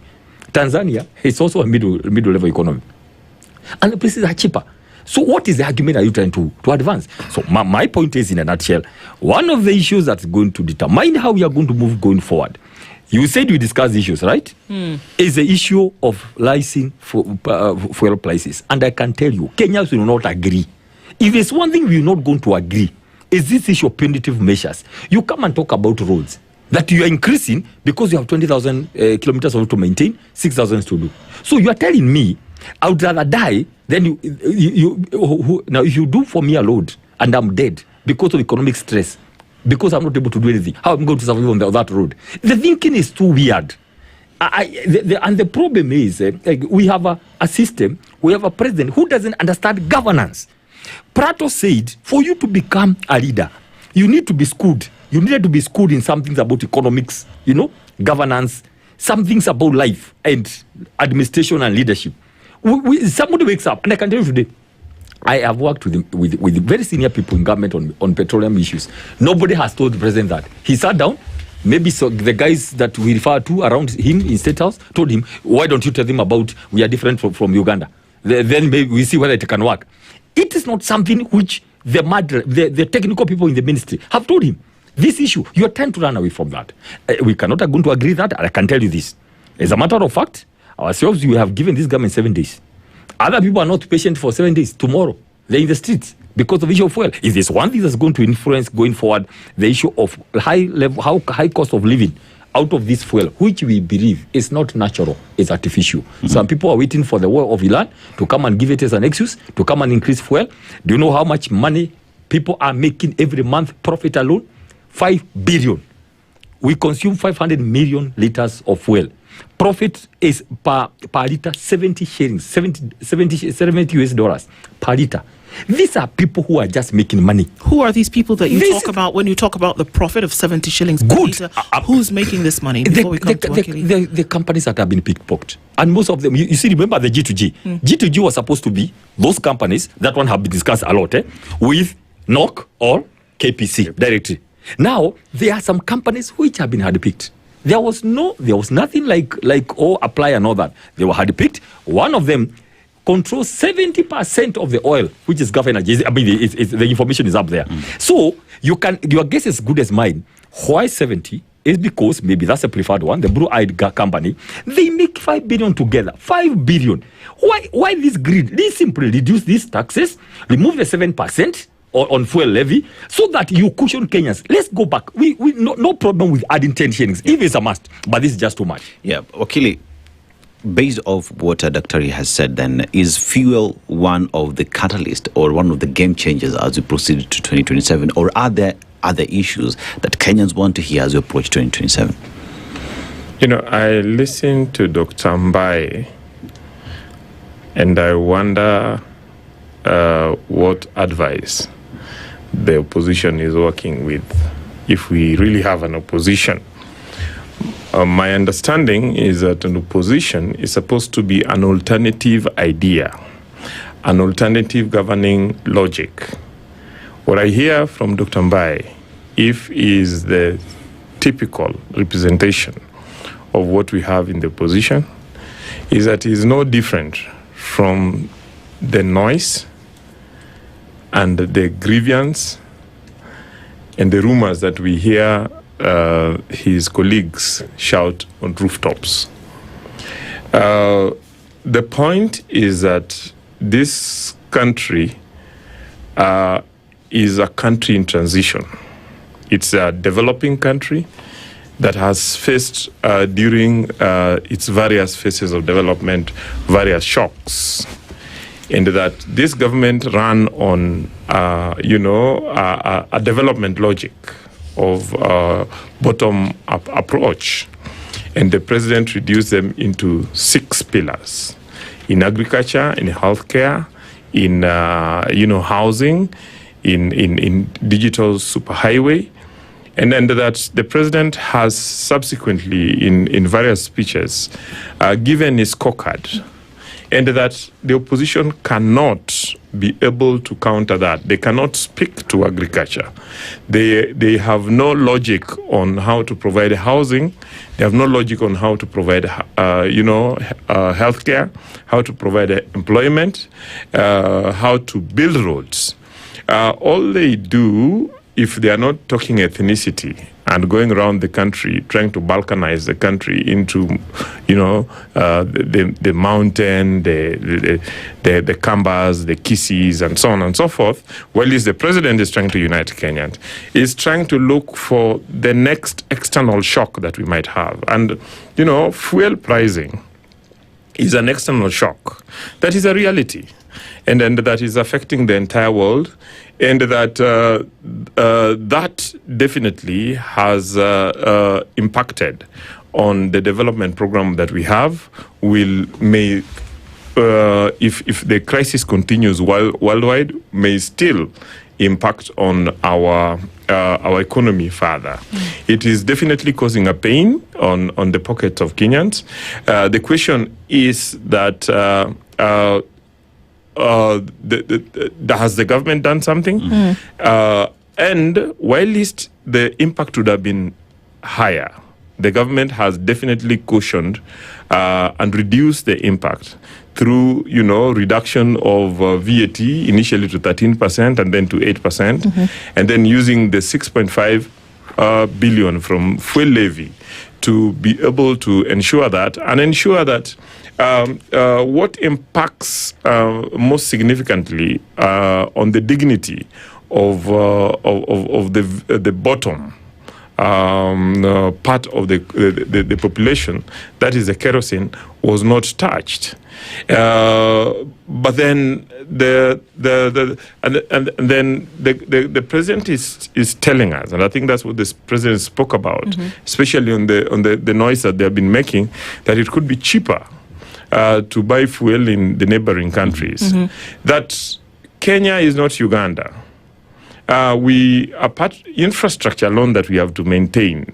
Kenya's road that is paved and tarmacked is equal to the number of these East African countries put together. The other thing is that we have roads that are going on. Another thing is that we constitutionalize a very heavy public service in terms of the both levels of government, the three arms of government, and the independent commissions that have to be sustained from our taxes because we decided to have them in place. Okay. So can I ask my a point, question? Yeah, just as you ask your question, my point is that we can do better. My point is that this government is, doing what it can.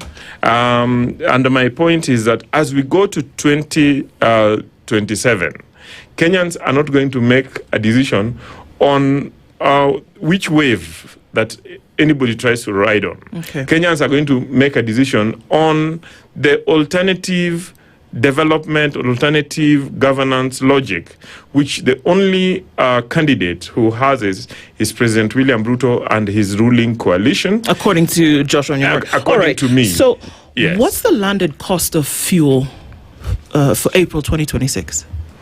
I may not have the figures here with me. I'll tell you. Yes. It's 106 shillings. Exactly. All right. So by the time that came to before the intervention of government, that means that the taxes and levies that were applied to that means it's yours. 106 shillings, you have it as Kenya. The fuel is here. That's why it's called a landed cost. Yeah.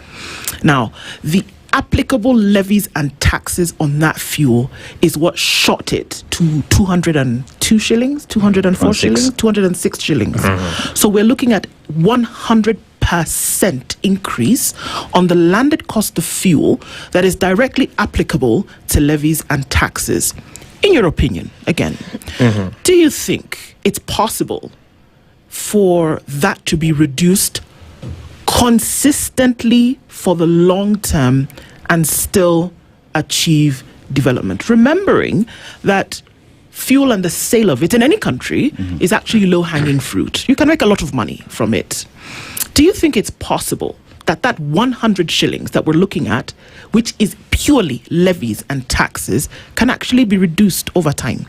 I think it is incumbent upon the decision makers, it is incumbent upon our planners to continue refining our development logic and to continue refining our tax framework to ensure that, it becomes more and more easy for Kenyans to pay it and more, affordable for Kenyans to pay it. And that will not happen through whims and through protests and through threats. It will happen through looking at the entire macroeconomic framework and making decisions to alter the framework based on what can work sustainably. And then the president just reduced VAT from 16% to 13%. That is significant. Okay.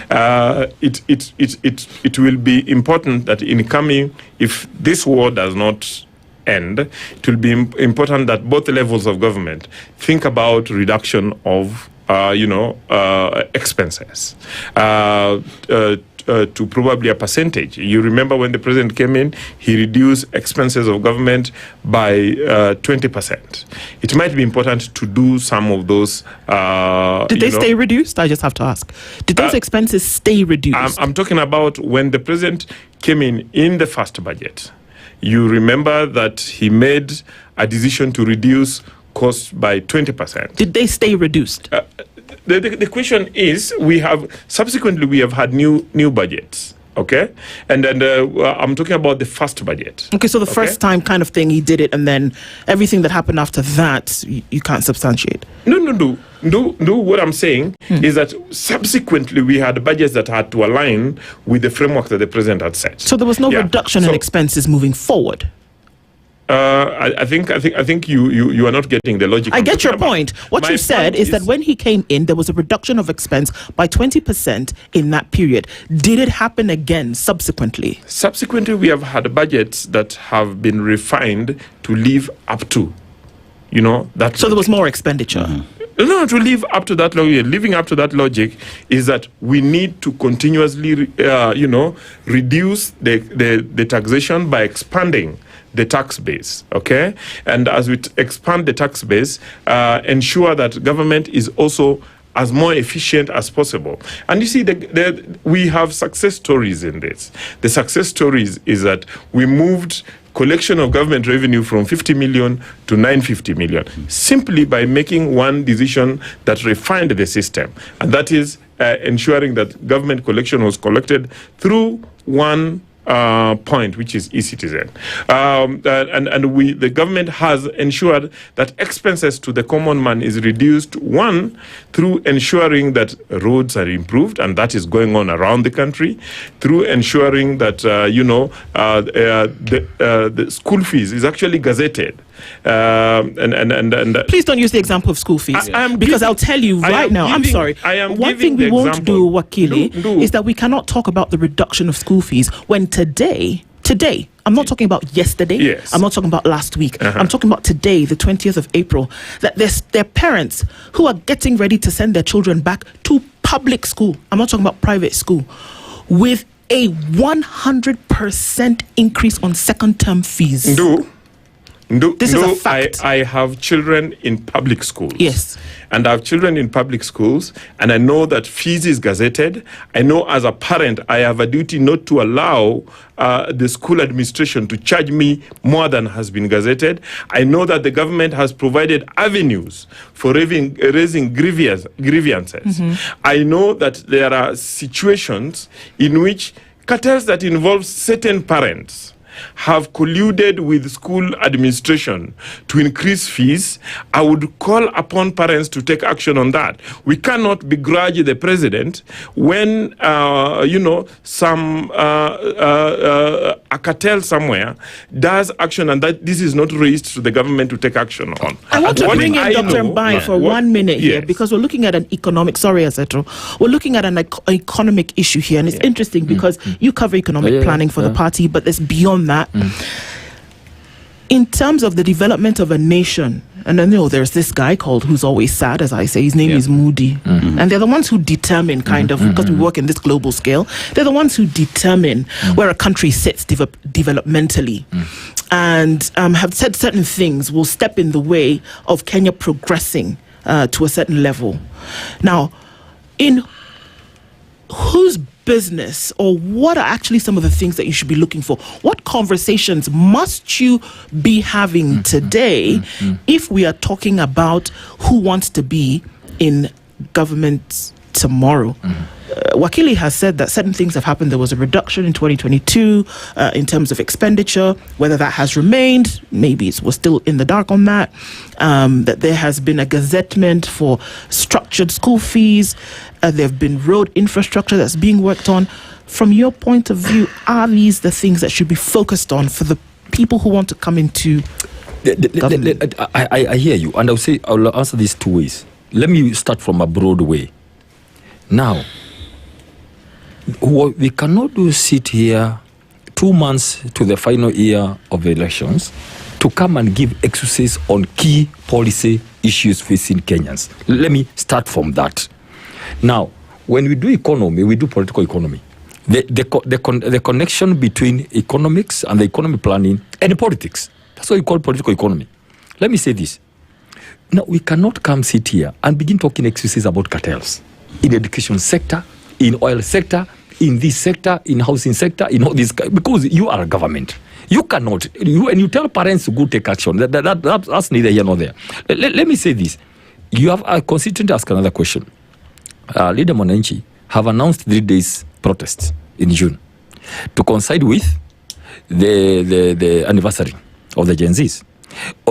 You asked about issues that are going to cause things going forward. My advice to this government is this: please deal with the issue of fuel before it connects with June, and deal with it very well. Because I can tell you, where we will not be able to make it now, this month of April, May, I can tell you, the issue of fuel will be one of the biggest issues running this country going forward. And if I were the people who actually reason, whether he reasons to them, kindly don't play politics with this issue. Let me go very quickly. Actually, the landed cost that you have mentioned is even one of the highest. Because what constitutes, we should be discussing, what constitutes this landed price? Why that price? That's the question we're asking. One is the issue of the purchase cost of the fuel, right? Number 2, the freight cost. Number 3, of course, the insurance and premium, the profit I've just mentioned. So what we need to do, we need to review the petroleum pricing regulations. That is of 2023. So that we are able to manage that. We agree at what price should fuel land in Mombasa. But quickly, do you know the number of taxes now coming to where? It was good so that you can take people through nicely. Listen to this. VAT. It was 16, now 8%, okay? Give it to it. Excise duty. On top of that 106 now, which is already high. Now go to load maintenance levy, the one you have been told, about 25 shillings. Petroleum development levy, used for price stabilization, the one we are being told. Petroleum regulation levy again. Anti-adulteration levy, import declaration fee, and railway development levy. On one Kenyan. All what we are saying is this greed and appetite is too much. Let me ask you. So you are saying you are doing 20,000 kilometers of roads. You are saying you are doing 6,000, maintaining 20,000 and doing 6,000. One day we asked them, the ministry, give us a list of these roads. Where are they? Do you know where those roads are? If you are told today as a journalist, the 6,000 roads being done, where are they? I want to give an example. There's a road in Gilgil called Motaita, Kongasis, Jogo, Munanda, and Trangitano. It was been launched 3 times by the president. 3 times. It was supposed to be among the 6,000. Never been done. There are so many roads which are not being done today, but you're told they are being done. But let me finish on sharing with you this. Yesterday, when the president talked about middle economy and the level and high economy and all that, so we wanted to know, okay, first of all, give it to him. So what are these economies? Let me tell you quickly in 1 minute. Among the lower middle economy countries, they are about that one in Africa. 8 are upper middle, and the rest are lower. Now listen to this. Angola is a lower middle economy. Angola petrol is right now retaining at 42. Egypt 59, Tunisia 113, Nigeria 116, Benin 160, Zambia 168, Namibia 173, Guinea 176, Ghana 184, going all the way. Kenya is one of the highest, number 3 highest in that category. My question is, why do you want to compare ourselves with countries like Zimbabwe? Like now, Zimbabwe, we are now happy that Zimbabwe has a higher fuel or petrol than Kenya. Really? Countries like Morocco and Senegal. Really? We are one of the biggest economies in this region. We should be able to be competitive. We should be able to be worried. But let me give you this summary. I can tell you where I sit. My own analysis is this. I think the president has given up on this country. He has given up on this country. What does that mean? Yeah. Because you cannot be the father and you want to see the kids dying. Literally, you don't care. You can't care. Until now, he was told by somebody I will not mention here that actually go and say border borders will not be affected because they'll be taking kerosene and the price of kerosene has not changed. It's like he doesn't care, and so he's just letting go. He just wants money. How do you get money? Tax more. Don't care about all these kind of things. So because he has given up. I wouldn't be a father, and I am happy to see my kids suffer. It cannot. Now we are appealing to emotions. We are appealing to logic and morality of the president. It cannot work. You cannot come there as Kenyans at a point where everybody is suffering, that you are pushing to them another 28 shillings on petrol and 40 on diesel. That means the whole economy, half of it is going to collapse. That one I can tell you. Now let me tell you what happened. This measure of reducing 9 shillings. What happened? The Mutanu said no. As we had already increased the fare. 10 shillings is negligible. It doesn't make sense. we are in a situation where we have a president who doesn't simply care. And I can tell you, we had given this president enough time to go around until next year. We remove him through the ballot. But the question is, are Kenyans going to be that patient when literally somebody sneezing out the life out of you? That's the question we're asking today. And I can tell you, let me stop by saying, please, Nyamori, because you are an apologist for this government, when you go back, even if it's a message or traveling there or moving to the people who have been left behind by the president as you go to Italy, please let him not test the patience of Kenyans, because people are angry. That one I can tell you. Everybody is angry. I mean, Wakili, many Kenyans today are looking at the petroleum situation in the country, and one thing that is out there and is clear is that Kenya, the government of Kenya, is heavily taxing fuel, the reason why it is where it is, whichever way you want to look at it. And many say, even as we talk about petroleum development levy, we want to talk about road maintenance levy, Kenyans are asking the question, where is the value for money? Because you just have to drive across Nairobi today to look at how roads are dilapidated in Nairobi, and you ask yourself, where is this road maintenance levy going to if we are seeing potholes on our streets? One is asking the question again, Wakili, if we are comparing ourselves as a middle income level, and you have to look at our peers in terms of fuel, if fuel is cheaper in Egypt, a middle income with a greater economy than Kenya, you talk about Nigeria, fuel is cheaper in Nigeria. You go to other mid-level countries with better economy than Kenya, and fuel is cheaper in that country. So when even the president himself is giving that excuse or is giving that explanation that we must compare ourselves with our peers, still Kenya comes up top. Why is it that these lower hanging fruits, that is the driver of economy, is where the government is going in? Do they even mean what they say when they talk about we will address cost of living and inflation if all they do is tax more the driver of economy? Aseto, one, as I answer your question, I would want to, remind Dr. Mbae that they need to, get to their situation room and do more thinking, that they will not, establish a government in 2027 through manufacturing, outrage and grievance. It needs to govern a country requires more. I will still insist that Dr. Mbae needs to come to the public platform with alternative logic. The other thing I would want us to take note of as we discuss this is that there are road construction going on across the country, even today, and that even in Nairobi. Part of the reason why I delay a little is because I had to maneuver through a construction site. Where? Next to Serena. Yeah, and this has been rolled out across the country. The government, the president just committed 80 billion shillings to Nairobi County to improve infrastructure in Nairobi to respond to Nairobi's needs. The other thing that we need to take into consideration is that Kenya is the largest non-mineral economy in Africa. The economies you've talked about, Egypt and Nigeria, and oil-producing countries. And even though Nigeria is an oil-producing country, I want you to look at the data that is available in the public purview. Fuel has gone up in Nigeria by between 50 to 70%, higher than the percentage increase in this country. My point is that as we move, going back to the topic of the day, as we move to 2027, Kenyans are definitely going through a painful process.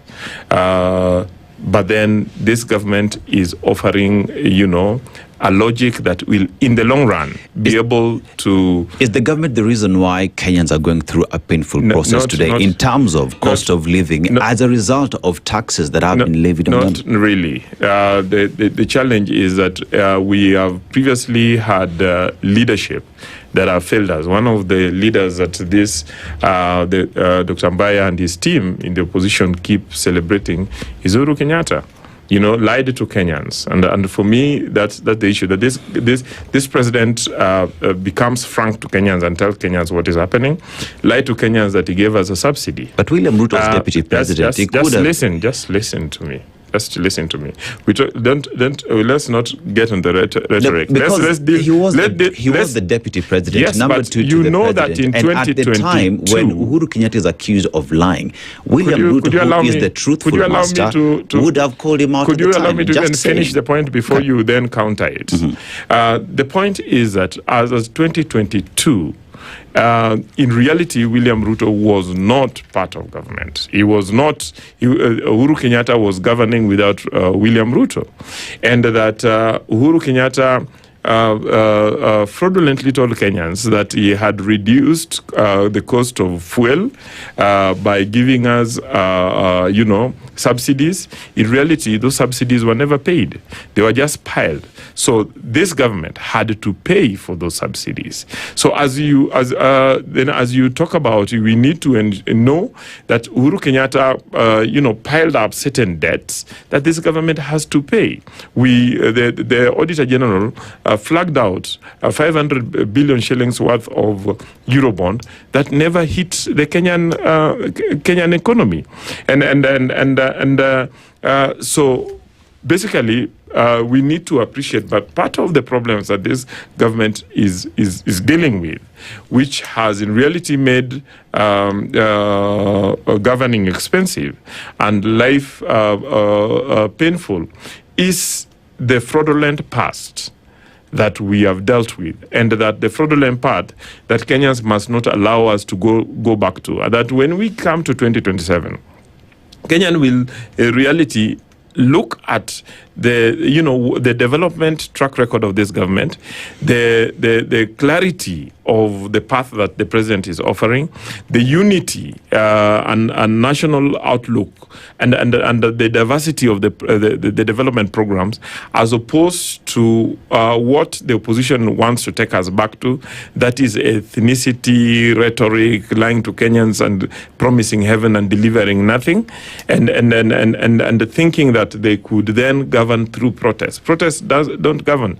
Protest, as we know, will just increase the pain, and that unfortunately for the opposition, what they would wait for is the next pain point, the next difficult moment for Kenyans, rather than offering Kenyans how they can improve and give an alternative to what President William Ruto is giving. Basically, what I'm trying to say as I finish is that this government will continue to have the only plan that can save this country from crisis, as opposed to the opposition that will continue making noise. We'll continue wishing that there is another issue every other week that they can mobilize Kenyans to protest, but they will offer no alternative. I think you're not communicating. Let me just summarize this, please.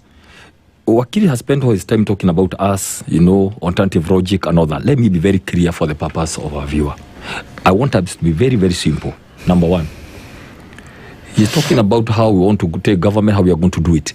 One thing we are going to do, I said, is to declare that we don't want greed and corruption going forward. Where we are as a country is because there are some people who, when they came to power, their first motive was to primitive accumulation of wealth, was to make money by whatever means possible. That is why we are in all the problems we have today. That's a summary. From education, from health, from everything, state capture, private interest in public programs. That's number one. So I can tell you this, once we take government next year, people will sit down and they all be like you don't need to go, being in everywhere. And then you're using public programs.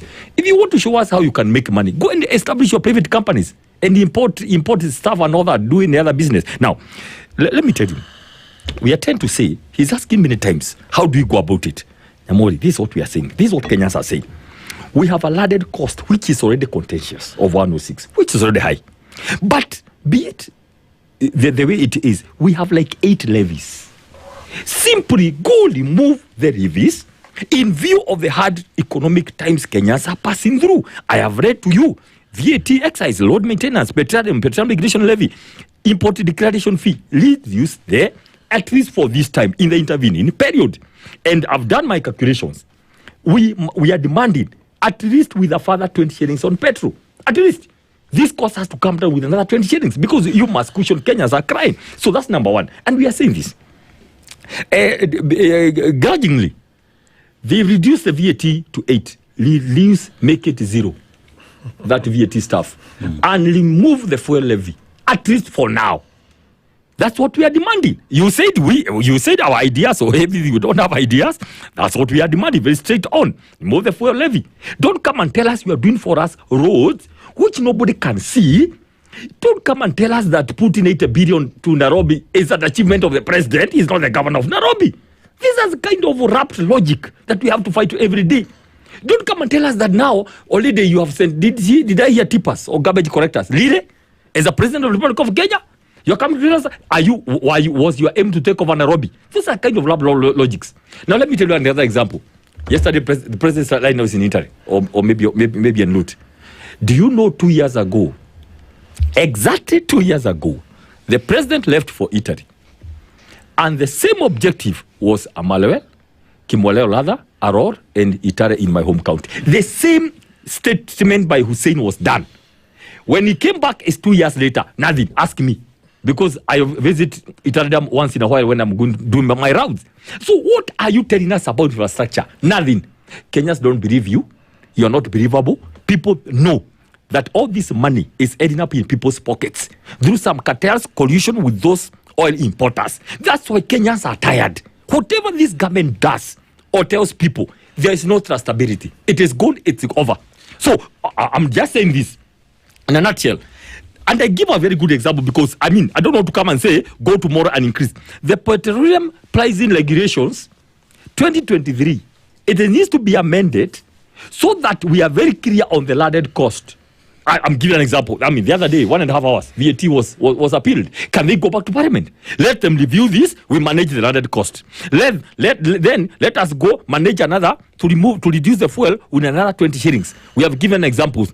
Make VAT 0 and fuel levy. In the intervening period, we cannot be having problems and people are still making money from us. So finally, let me tell you, you cannot buy Kenyans. We cannot give you power. You go make money, think you're going to buy us during next year's election. It's going to be very dangerous. But Dr. One would equally ask the question, as even the opposition is pushing back and saying you form government and you will reduce all these things. One DCP party leader, Rigathi Gachagua, was deputy president at a time when immediately government was formed.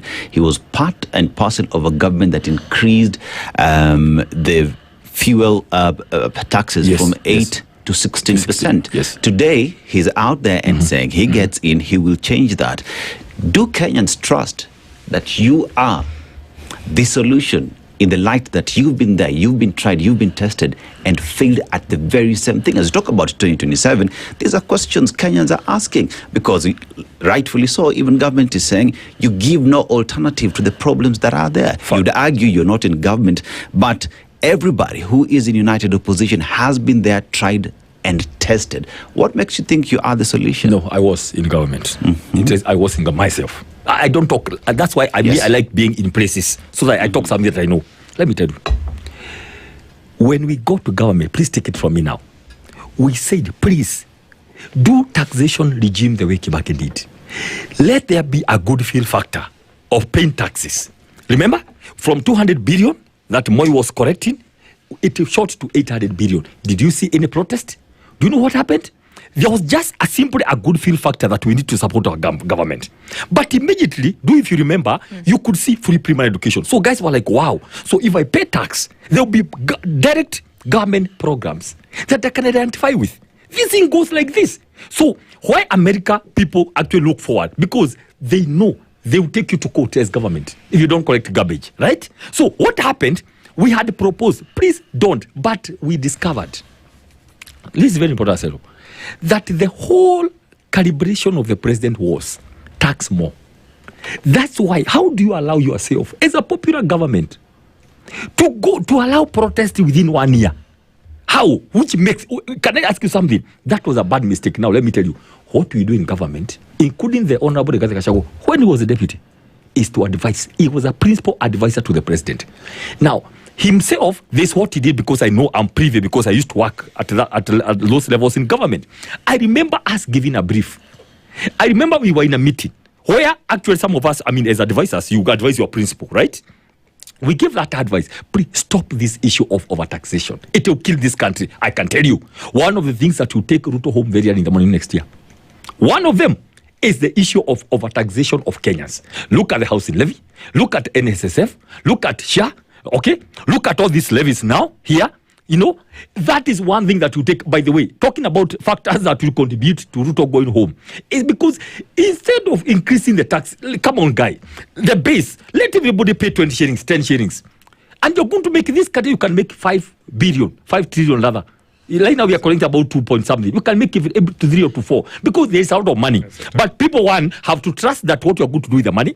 Number one, yes. The Gachagua was there, we were there. We advised this government. Let me tell you, the second one. We never learned by 2024. The most painful thing was 2023 rather. Where, listen to this. Somebody went to TV to say that there will be a 5% increase on VAT on bread because Kenyans have diabetes. We need to save Kenyans from diabetes. That's when I knew, because I remember I was there. That's when I knew we are done. Actually, no, wait a minute.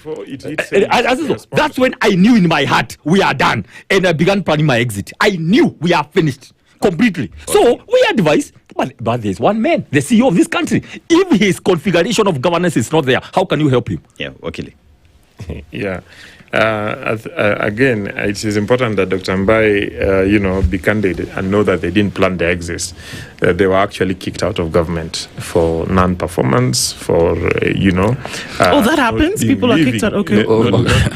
Not being living. We went through an impeachment, and we know that the entire group left because of that. Now, my point is this, that Dr. Mbae elections are not won and governments are not run through just talking about taxation. That when we go to 2027, Kenyans are going to make a decision between a government that is delivering, development projects across the road. And I've talked about them. That, we enhance our production in agriculture, that road networks are going on around the country. This is, Dr. Mbae advises his presidential candidate to go out in public and say that Rironi-Mau Summit Road is not happening. But Kenyans drive along that road. Don't go that way. Don't mention about that. Don't mention about don't give another example. Please don't. Please don't mess up. Yeah, that's another scandal in the waiting. Please don't stop. That infrastructure is going on around the country. That we have, this government has employed the largest number of teachers ever employed in this country, 100,000. Compared to 2,000, 3,000, only 56,000, of which 46,000. No, that's not the employment. You cannot. Facts, man. I'm sorry. Wakiri. You need to allow me to. No, not the don't.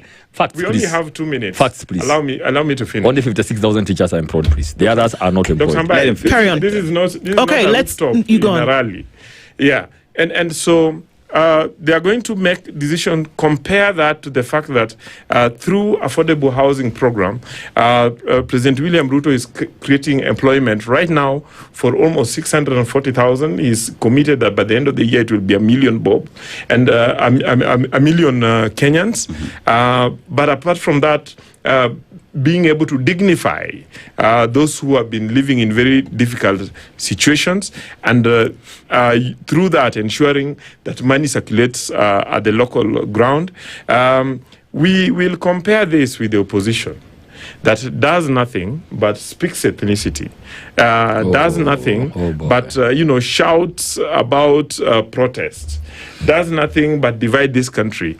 My hunch is that Kenyans will choose President William Ruto for another 5 years. I have to ask you a question again because our time is going. The thing is that the people in government are responsible for running the country. The opposition can speak, the alternate can speak, but the people who are responsible for doing the job are the people in government. Now, my question is, do you really think that when people are standing in front of the ballot and casting a vote come the second Tuesday of August 2027, that they're going to be making a decision, individual to individual, based on the things that you said? Definitely, Kenyans are going to make a decision about whether their life is being improved as compared to somebody who is asking them to think as Kikuyus, to think as Kisis, to think as Luos, and to think as Kambas, and just inviting them to go out to the road to riot, because that's basically what Dr. Mbae is doing. As Kenyans will go there, they will know that more Kenyans will be having housing. They will know that more Kenyans will be involved in the economy through the micro and small enterprises that the president has initiated. We'll know that, more children have access to more teachers, and that there are more, as at now, we have more classrooms, and more classrooms are being built, and that we have more roads being built, and we have more, more health facilities and more better health services. Okay. Those are the that you brought that Kenyans in at that will make all right. a decision on. Kenyans are not going to decide on tribalism. That you brought that in at that last hour, that we will then not, unfortunately, at that last minute, that we're not able to now give some facts on some of those things. So it's necessary for we have this conversation further on. But we want to thank you both, gentlemen, for being here this morning. It was necessary for us to do. Roadmap 2027 already looks interesting. Wakili Joshua Nyamori and Dr. Mbae, asante sana for joining us this morning. Good morning, folks. 8 a.m.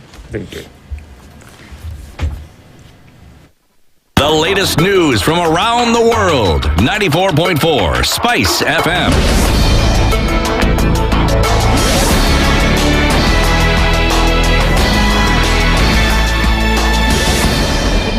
This is the News Wire. I'm Leah Ubaga. President William Ruto has defended the high fuel prices in the country compared to neighboring countries. Speaking in Nairobi, Ruto maintained that Kenya is a nation that continues to thrive economically compared to other countries in the East African community. I know many people in Kenya keep asking, why is it that sometimes prices of fuel are different in Kenya from our neighbors. And sometimes maybe it's good to let them know because it's important for people to know. Three things. Number one, Kenya is a middle-income country. Our neighbors are least development countries. There's a big difference. If you want to compare Kenya fairly with others, compare Kenya with other middle-income countries. That is how you will get the figures right. The president also reiterated that the government is continuing efforts to reduce the cost of fuel, referring to the amendment of the VAT Act, which resulted in the reduction of VAT from 16% to 8% on fuel products. I want to thank Parliament also for stepping in when I proposed to Parliament changes to our tax structure. They did it expeditiously. In fact, the passage of the law was done in an hour and 20 minutes. And we had a whole brand new law for me to sign. And that has significantly adjusted the prices downwards. And we are going to monitor the situation to see how this goes forward. President Ruto also said that the national government, in collaboration with the Nairobi County government, continues to make efforts to improve the appearance of Nairobi city. He also announced the increase in the number of garbage trucks to 150 to ensure that the environment is clean and protected. The decision that we have made as a government is that if we need to project the right image of Kenya, it's right here in Nairobi. That image is formed by many people. There are many people who claim to have come to Kenya from different countries, but they have actually come to Nairobi. So if they get the wrong impression of Nairobi, they will carry the wrong impression of Kenya. And therefore it is important for us to get this city to clearly represent and properly represent our country. So as I told the leadership of Nairobi, already we have mapped out almost 250 kilometers of tarmac around Nairobi. National Assembly Minority Leader Jeanette Mohammed has warned former Deputy President Rigathi Gachagua to stay away from ODM party issues. Jeanette, who is also the Sunnaist MP, has criticized Gachagua, describing him as a leader who lacks the experience to lead a national party. Juzi nimesikia mtu naitwa Rigathi akiongea. Ati anasema sasa ODM wameanza kulia, sasa niliambia hawa kasoma ni mtu mbaya. Wewe sikia bwana. Sisi hatutaki mawaida yako. We don't want your advice. You are the last person who can advise chama ya ODM.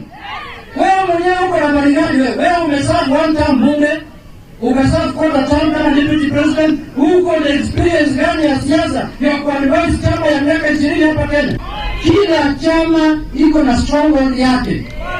Huko Amerika kuna blue zone na red zone. Huko England iko Conservative Party stronghold, Labour Party stronghold. Kila chama iko na stronghold yake. And Jeanette's statement has been reiterated by the ODM chairman, Gladys Wanga. Na wacha na mambo ya ODM. Na wachana na mambo ya kuongea mambo ya wanga, kila siku wanga, Jeanette ndio buru, wachana na sisi. Wewe shughulika na chama yako ile ya village party.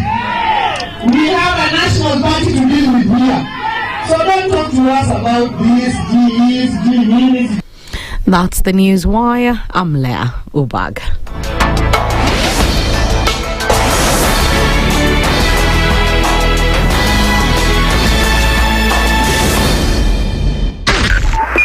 .5 Spice FM, Kisumu. The following takes place from 6 a.m. to 10 a.m. every weekday on Spice FM. He is himself actually has admitted that he bribed members of parliament, so... he admitted that he bribed members of parliament? Well, when he said... The government. Yeah, when he said that he gave the 10 million was for what? We're always quick to point faults in somebody else before you look at your own faults as a person. If it was Kanu's day, hii amuka naye leo, ungekuwa umeenda bali sana hii. So when we must celebrate you. There are 600 million people now globally estimated to be living with diabetes in the world. So it is a major health problem. It's the largest single disease rising pandemic that we're dealing with right now. The Situation Room, Kenya's biggest conversation. Watu wa Naivasha mpo, msiende mbali kutafuta specialists. Aga Khan University Hospital is bringing an endocrinologist in Naivasha for people in need of specialized treatment for diabetes and hormonal disorders. If you have uncontrolled diabetes that is not responding to medication, diabetes, wound and related complications, or need a second opinion on your sugar levels, plan to see our endocrinologist. Book your appointment today and get the care you need closer home in Naivasha town at our clinic located in Eagle Center, Mbae, Kanu Road on Friday, April 17th, 2026 from 9 a.m. to 4 p.m. Don't wait for symptoms to worsen. Consultation fee is 4,100 shillings. Call 0711 092 587 to book your spot. School is out and the fun is in. Feast your eyes and your kids' hearts on a feast like no other with StarTimes. Recharge your monthly subscription today and get upgraded to the next high bouquet for 1 full month. Turn your home into a world of adventure with Bluey on CBBS. Playful giggles on Baby TV and Jim Jam. Learning that feels like play on Mindset Learn. Non-stop action with the Batman on Toonami and the Powerpuff Girls on Boing. Endless fun with SpongeBob on ST Kids and thrilling wins with Super Strikers on ST Tunes. Unlock your upgrade today. Simply renew your subscription on your current bouquet and we'll automatically move you to the next high bouquet for 30 days. Dial *858# or call us on 0719 077 077 for customer care. Download the StarTimes on app to take the fun wherever you go. StarTimes. Enjoy digital life. Mature, intelligent talk every morning. Spice up yourself.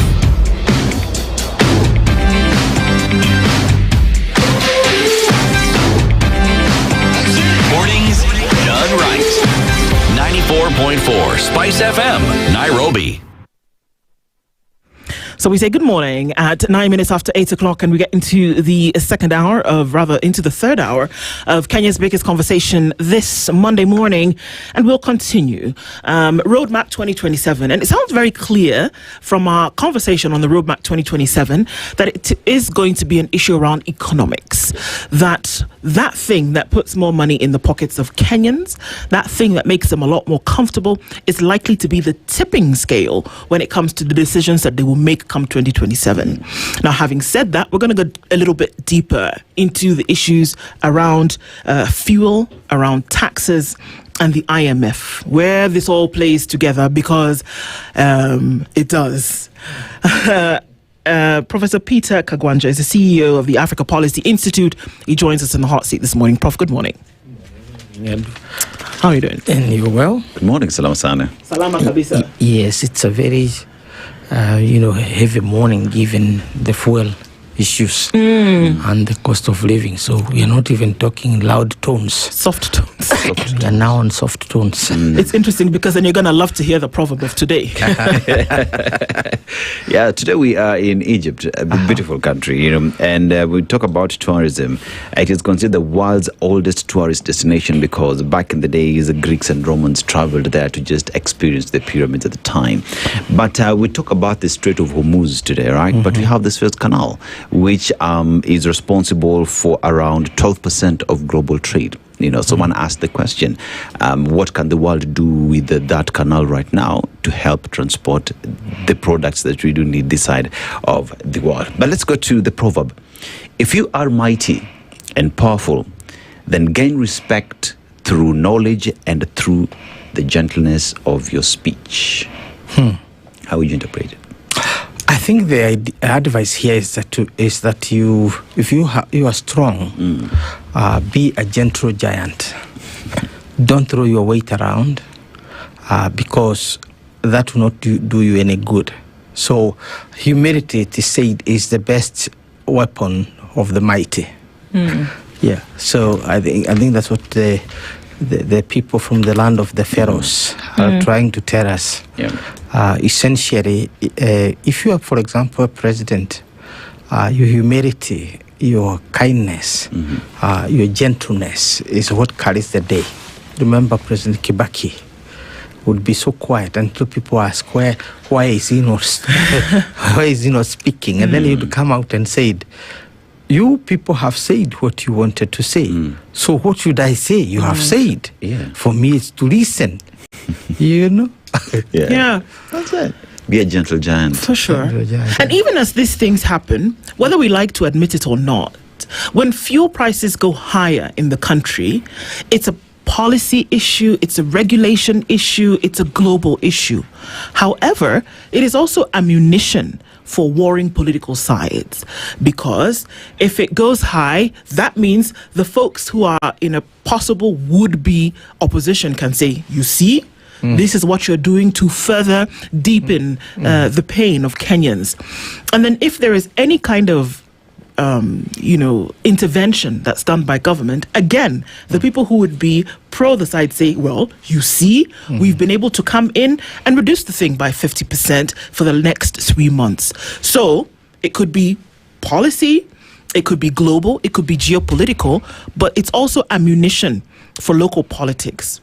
But taking those local politics and putting them to the side for a moment, when we look at economies, Prof, and we look at what's happening in the world at the moment, does it have a direct effect about the decisions then that are being made by government, Kenya, Nigeria, South Africa today?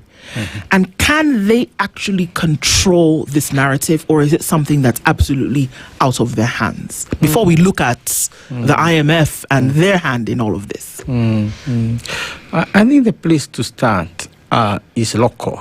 And I want to reiterate a statement I gave maybe a couple of months ago, that I don't see any opposition to President William Ruto larger than the economy.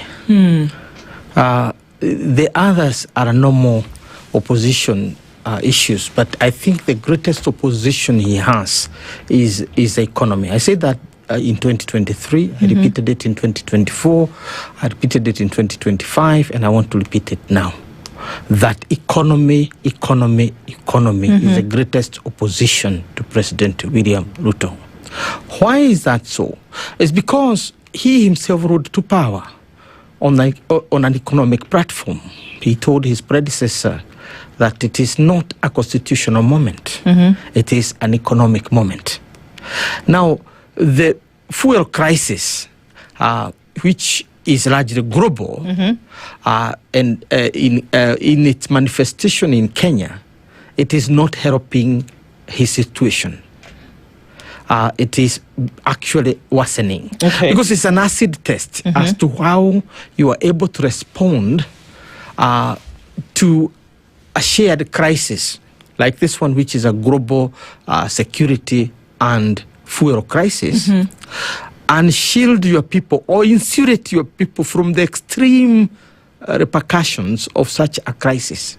But what is happening is that in Kenya we seem to be having more than our due share, call it the lion's share of the global crisis, even compared with our poorer landlocked neighbors. And the explanation we are giving as to why we should share the largest burden of the global fuel crisis is that we are a middle income economy. And one wonders whether when you prosper, you're supposed to suffer more. It's ridiculous, almost facade, to imagine that when you grow richer, this is when the fangs of poverty should be biting you deeper. So there is no possible policy explanation as to why Kenya should be where we are. We do admit that there is a global fuel crisis, a global energy crisis.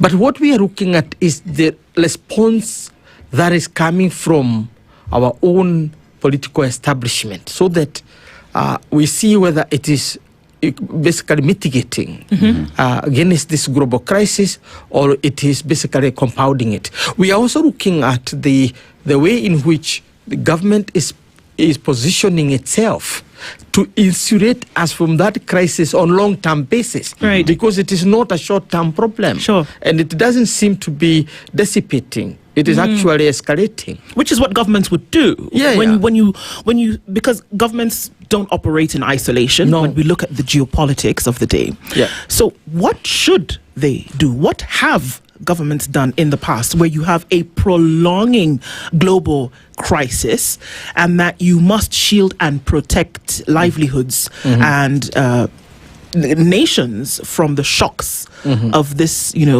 global issue? When you talk about then that it has to do with local politics, what should governments do to actually shield their people? What should Kenya do today? Well, first and foremost, we must conceive what petroleum or petrol fuel is to our economy. It is by and large a bridge, because every sector of our economy is affected by petroleum in terms of consumption. So it's really the blood that really runs through all our economic arteries. And if you look at it that way, then the government has a regulatory role. And this regulatory role can move from the normal contingencies of the markets, right, to even emergency. Because if there is anything that can ground an economy to a halt today, until we transit to renewable energies, it is petroleum. Because we are still totally dependent on fossil fuels. And as such, then, what we are trying to judge from what is happening is how expediently and how effectively the government is responding to this particular crisis. We all admit that this is not business as usual. We are not walking the park as we have done in times of prosperity, in terms of stability, in terms of peace. global peace. Now we are facing a problem. And why is it a problem? Because the Middle East has been at the center of the global fuel stability of fuel business. And the Middle East is burning. Now, the Strait of Hormuz is said to be the route for over 20% of global fuel supplies. Yes. And linked to that is the Red Sea, which also, control about 20% of the freight of all commercial transactions globally. And therefore, the Middle East that we knew can no longer be a source of security. We have not even seen our government trying to tell us the alternative source of fuel that we are going to get if the Middle East continue to burn. Because you don't continue telling people, stay where you are and the typhoon is coming. So what we're talking about here is that if there was a progressive thinking government, they would have started having the conversations. They would be floating ideas about, you know what, this is the alternative. The alternative is not for me to reduce VAT by 50% over the next 3 months. It's for the number crunchers and the policy experts to be sitting in Treasury, to be sitting in the Ministry of Energy and Petroleum to say, you know what, guys, these are our alternatives. These are the conversations that we are having today. Is that what we're saying? Yes, that's what we are saying. We are also saying that you can look at this level, this crisis at different levels in terms of responses by the government. Obviously, we do know about the source of our energy. I know as a country, we are trying to diversify, shift more to the renewable energy, which are more sustainable in long term as a country, as opposed possibly to petroleum, which is largely controlled from the Middle East, so to say. Of course, that's not the case with America and the Western Hemisphere, which would depend much largely on fuel from other sources, for example, within America itself, and Venezuela, that's Latin America, and so on. But for us in the Western Indian Ocean rim, we are by and large dependent on this kind of fuel. Therefore, our policy responses would ask several questions. The first question is, what preparations in policy terms and in logistic terms have we put in place to ensure that our economy is sustainable in the next 2 years, with or without the crisis in the Middle East? That brings in the question of the reserves that we have put. The reserves that we have put for our people. And whether we have that legal and regulatory mechanism to do that. Yes, we do. A long time ago, we set the National Oil Corporation as our agency, our constitutionally provided mechanism for storing fuel on long-term basis, even for 2 years, 3 years, 5 years, depending on what we want as a country. And therefore we can regulate it and so on. But what has happened? There's total ignorance, disregard of those mechanisms. So when we came together, which is now the second response, how do we ensure continuous flow of oil? We went to G2G arrangement so that there is supply. It was about supply, not about the costs. It was about to make sure that there was a regular supply. There is regular supply. All right. And this is the mercantilized, the kind of entrepreneurial mind of our politicians. It is not the mind of a nation builder. It is not the mind of a patriot. It's actually the mind of an entrepreneur, that you want supplies to the companies where you make profit. You want supplies to companies where you have shares. You want supplies to that's all. It's supply. About how that bears on the people is not the basic concern, which should have been the basic concern. And therefore, when we now begin to talk about policies, we are talking about policies that do not address the core issue of this crisis, which is the cost of petroleum vis-a-vis the rising standard of living, or the cost of living in the country, which is already devastated by declining service provision, whether we are talking about education, we are talking about health, you are talking about water supply, and so on and so forth. So in short, we are still avoiding the big question. How can we minimize the pain of this fuel crisis on ordinary citizens? And we're simply having a dialogue of the fools, where you are saying we are doing well, and the person who is bearing the burden is crying out that I cannot bear it anymore. This is where we are, and that's why we see now we are teetering towards a crisis of a fuel, which is now moving from a fuel crisis to a political crisis. And you can see the political opposition has started now, drawing attention to the public about the need to stand up and ensure that we have bearable costs for fuel. I mean, Prof, even when you talk about the cost of fuel as we speak right now, we've just gone through the landed cost at the port of Mombasa, and what that is, 106 shillings, and with that you look at the taxes that have been levied on these products that end up at the pump, and you look at all the levies that have been put there, and it's clearly over-taxation on Mwananchi. So even today, as we talk about, we compare ourselves with middle-income countries, granted, sour, let's look at that. But all these middle-income countries that we are comparing ourselves with them, their fuel is still way cheaper than Kenya, yet they are middle-income countries with better economies than our country. So if the question is, we have to look at our fuel as compared to others, then the price of those countries you're comparing us with clearly takes us out of the equation, because the taxation is expensive in Kenya today. But even while out that, we've talked about fuel reserves. We have a policy that clearly directs on Kenya on what it is supposed to do. But there is no political goodwill to set up these reserves. The reason why today we find ourselves with the G2G to stabilize the dollar, G2G to talk about supply, and not addressing the problem in the room, which is the cost. Therefore, Prof, the position where we find ourselves today is because there is no political goodwill to address the problems that we find ourselves in. Would you reckon? Yeah, and this is a problem we know. It's not a problem that is hidden. I think it's a political rhetoric that is making us a fool. And somebody said very cleverly that fools are gone in Kenya. They no longer exist. What we have are people who are suffering, who know why they are suffering, and who know what needs to be done if that suffering is to be alleviated. They know. So there are no fools in Kenya. The big problem, and I would say this bluntly, the big problem with our republic from the onset is when we allowed the politician to be a business person.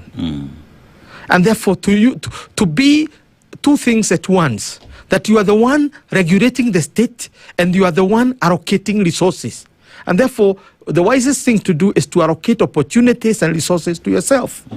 And therefore, when you see the current oil crisis, the fuel crisis, it is the way it is because our political class has decided to do the most lucrative business in the world today, which is fuel. The reason why Donald Trump is bombing Iran, why he bombed, Venezuela or invaded Venezuela, and why he's likely to invade other countries that have oil reserve, is because you want to control petroleum as a main source of, wealth, and a very lucrative one at that. And therefore, in Kenya, look at the facade of the so-called G2G, government-to-government arrangements that have been talked about widely. We've said there is no G2G. There is G to private ownership in Kenya. Because if it was G2G, the petroleum reserve should be coming to the legally constituted mechanism of receiving our oil reserves and then distributing to the companies that are doing KPC, for example. So the national oil should be the one, plus whatever other mechanism we have within our constitution. But I'm sorry, Prof. So what you're saying here is, for example, if fuel from one government, because G2G is government to government. Yes. Now, if fuel was coming in from one government, it would go to national oil. Yes. It would not go to Kagwanja Energies. No. Which is what is happening right now. So that's why we talk about the entrepreneurship that then is going on. Yeah. So does it then give rise to just not the notion, the reality that if something were to be done about these escalating prices, it could actually be done in Kenya? We need to overhaul the whole architecture of energy energy business in Kenya. This is not to undermine, free enterprise or businesses, but to guarantee them sustainability over long term. Rather than focus on short-term profits of companies that we either know or affiliated to or own, we focus on stabilizing our fuel crisis as a security issue. Not even as an economic issue, as a security issue. Because fuel is a security issue in Kenya. If we run out of fuel, there is no way you are going to run this country. And therefore, it's one issue on which we can declare a state of emergency because we want to do that. So the G2G should have gone to National Oil or any other facility that is government as a receiver, and under regulated costs and agreed upon consistency of supply, constant supply. So you deal with the two issues at once. One, control of costs, and two, control of flows. Now, what is happening is that we have started seeing companies, or governments or institutions with whom we have these arrangements are starting to put us on the alert that in the next, for example, by 26th of April, we are going to have hike in prices. So here we are reducing taxes so that we reduce cost. Out there, they are raising the cost of their fuel, contrary to what we had agreed to peg the fuel on one, at one standard.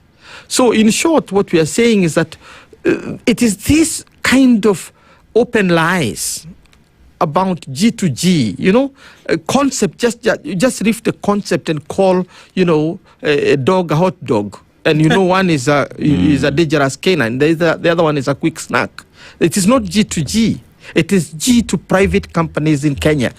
The other thing you would have done is basically to agree on one company, and you give it the monopoly to supply to others at an agreed cost with the government. But now you are supplying it to multiple companies, which means, the market. I know there is the Petroleum and Energy Regulatory, Authority.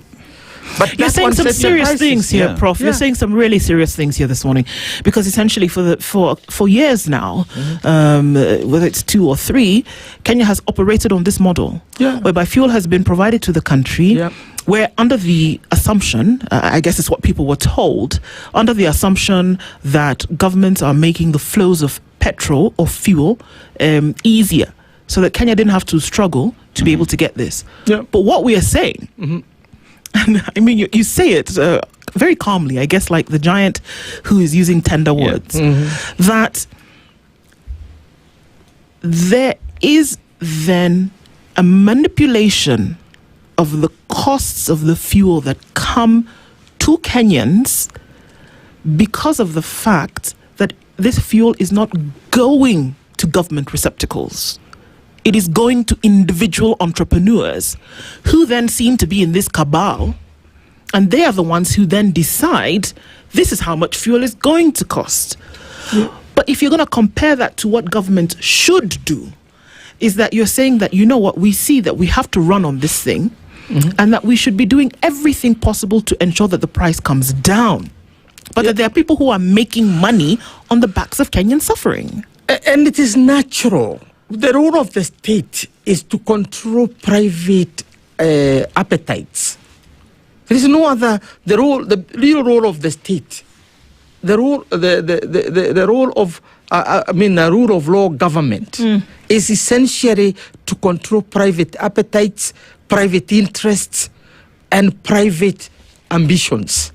Because if you do not do that, then somebody will drive us to the Hobbesian state, which is where life is brutal, short, and nasty, where being killed is part of business, killing is part of business.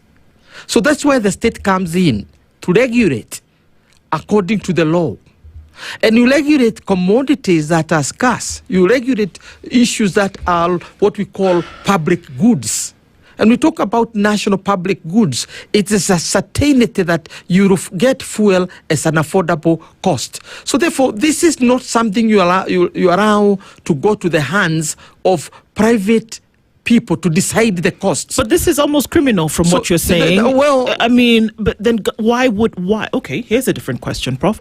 Why wouldn't government then call this out and say that this G2G arrangement cannot continue? It is unsustainable because of this very thing. Why wouldn't they do that? Let's start by not criminalizing the companies that are in this business, because they have nothing. I mean, for them, they set up their companies to make profit. Sure. They set up their companies to make an extra dollar, an extra dime. That's all. And that's their role. So the issue is not the companies. It is us who define the infrastructure, the architecture that we are going to use to ensure that Kenyans get fuel in consistent supplies and at affordable cost. You cannot, Ethiopia is a middle income economy. Why should Ethiopia pay 118 shillings per liter, and a Kenyan is paying something almost 200 shillings per liter? And Ethiopia is a bigger country with a bigger responsibility than us, 132 million people. Double the size of Kenya, right? And with not the experience that we have. They have gone through hell, they have gone to hell and come back. Yet they are able to enable their boda riders, their ordinary matatu riders to get fuel at this hour and this minute of extreme energy crisis at 118. Ethiopia is a middle income economy, for crying around. It is one of the largest, our main competitor in the Horn of Africa as an economy. Right. And if we are looking at per capita, not per GDP per capita, the economy is larger than ours by far. But why is it they run the largest airline in the region, which is dependent on the fuels? They've just done a grand dam with no loans. With no loans in the name of Meles. I listened to Ethiopians crying out, Meles will finish the dam. Because you have infused patriotism, you have patriotic leadership that does not look at the profit, not the line at the bottom of the balance sheet. It is the future of the nation that matters. And therefore, when you set up an architecture that only look at the profit of private companies and not at the interest of the population, I don't know whether you want to say that is criminal or you want to say that is physically treasonous.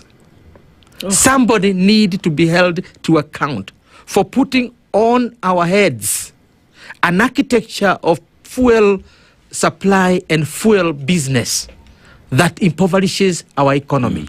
Because our economy cannot grow under this architecture. Truth be said, the G2G arrangement is good if it was intended to serve the purpose that it is intended to serve, which is to control the supply and to control the cost.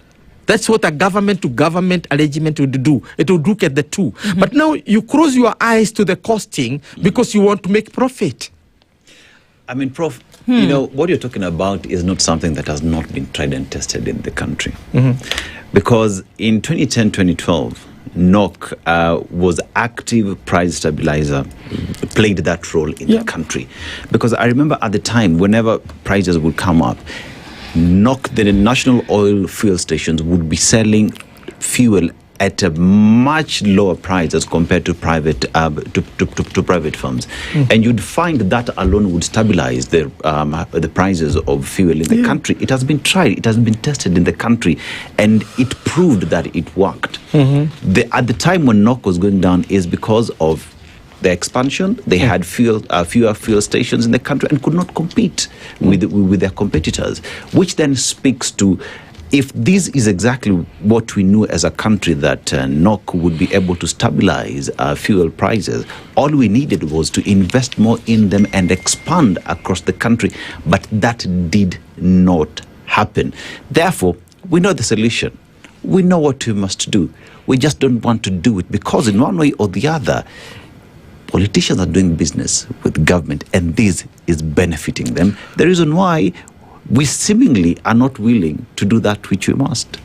This is a self-inflicted pain or problem, because we saw the Degwa Commission in the 70s come to fruition, because we asked this question as a people. Our founding fathers and mothers posed that question: should our political leadership do business or should they not be? Should government employees holding positions of authority be engaged in business or should not they be? And we, in a very leisurely manner, agreed, let them do business. But little did we know that we were opening the Pandora's box, that you are simply saying the one who is supposed to be dispensing public goods to everyone will now dispense those same public goods through their companies. So therefore, the challenge we are facing today is that whether we are talking about insurance firms, or you are talking about hospitals, or you are talking now about the fuel crisis we are in, the interests of the individuals who may or are members of the governments that we are looking up to for justice are now trading in those commodities. I know a lot of water has passed under the bridge. The Degwa Commission is there. But we can always salvage our situation because the future is larger than the past. That's how I saw it. We have a longer future than the past we have had, if you are a person of faith or basically optimism. And therefore, we can correct the situation as it is. For example, we need to very, very quickly, at this, in the depth of this crisis, revise the G2G arrangement. Can the people who were involved in creating this problem in the first place be trusted to fix it? That is why, I mean, we are all Kenyans. And when this country bans, it is not going to ban for Professor Kagwancha alone. It will ban for all of us. It is not going to ban for William Ruto alone. It's going to ban for all of us. Let's be clear that we have a moral responsibility, a patriotic duty as a people to do the right thing. We know the temptation is greater to do the wrong thing that benefits you as an individual. For example, allowing a raise-a-fare kind of arrangement in a commodity that sits at the heart of our economy. I mean, do you know, on a more leisurely, on a more jocular note, that this is perhaps one of the few countries where people sit around the table to talk about where you're going to procure a liver, a kidney, a heart, because we are allowing ourselves to be a criminal economy, deliberately. And we are normalizing the abnormal. For example, at this juncture, a country like Kenya, which is a service economy, remember, we don't have minerals to back our economy. We don't have the kind of resources that other countries across the world, like Russia and so on, or even Iran, have to back their wealth. For us, we depend on our peace. We depend on our people and the ingenuity. We depend on the industry, the hard work of our people, and the innovative use of the few and little resources that we have. So can you count on the folk? Because like you said, folks are sitting around a table and they're having a conversation about what's going to happen with probably one of the easiest and most affordable or most available low-hanging fruits, which is fuel for the country. It's a surefire way of making money for any economy. And for making it right is probably the one that's a little bit more difficult for most economies. But folks sat around a table and had a conversation about what was going to happen with fuel that was coming into the country every month. And decided that it was going to go into the pockets of a few at the expense of the country. can these same individuals who sat around this table and had this kumbaya moment over what was going to happen with the country's resources then be given the responsibility, and please hear my question. Yeah, I'm hearing you. Can they be given the responsibility to fix the problem?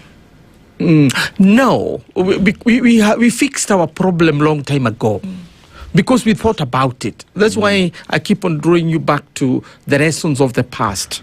We decided that every 5 years, we are going to judge those who are governing over us. And it doesn't matter what they say. We'll judge them as a collective.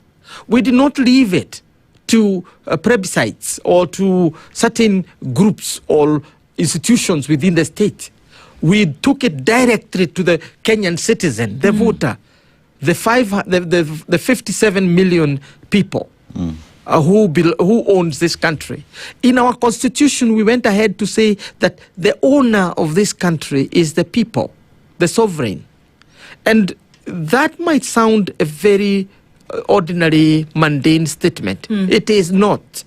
Come 10th of August 2027, we will judge those who are going to occupy those seats by what they can deliver. But in the meantime, we don't. The fact that we went to vote does not mean that we go to bed, right? The cost of democracy, we are told, is consistent, vigilance.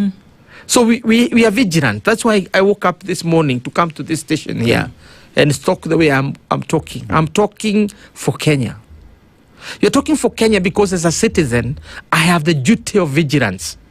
And what does that mean? If we know things are not going right, we have many other tools we can use. I can see people are going to say that we are going back to the streets. Yeah. Let those who are supposed to make decisions make the right decisions so that people don't go to the streets. Because when people go to the streets, now you up the gear. You are no longer dealing with the fuel crisis. You are dealing with a political crisis. And the fuel crisis has not evaporated just because the political crisis has gone in. Why would you want to have crisis over crisis over crisis? So the answer to your question is very straight.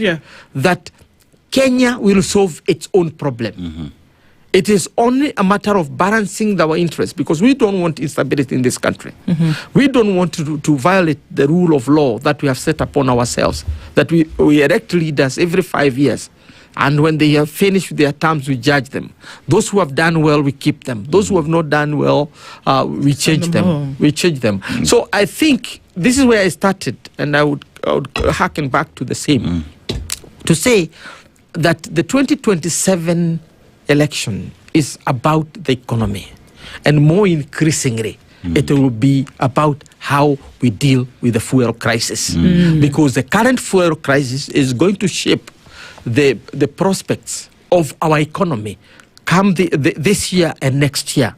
If we mishandle this fuel crisis the way we are already doing it, let's not talk about what we have done.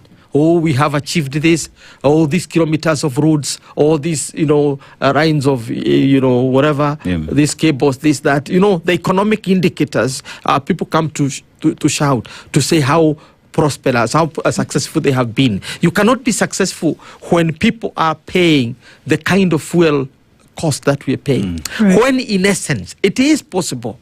If Ethiopians are doing it, if Tanzanians are doing it, if Rwandese are doing it, if Burundians, poor as they are doing it, right? Even South Sudan, which is on its belly, is doing better than us in terms of supply. And most of these, including Ethiopia, are all landlocked economies.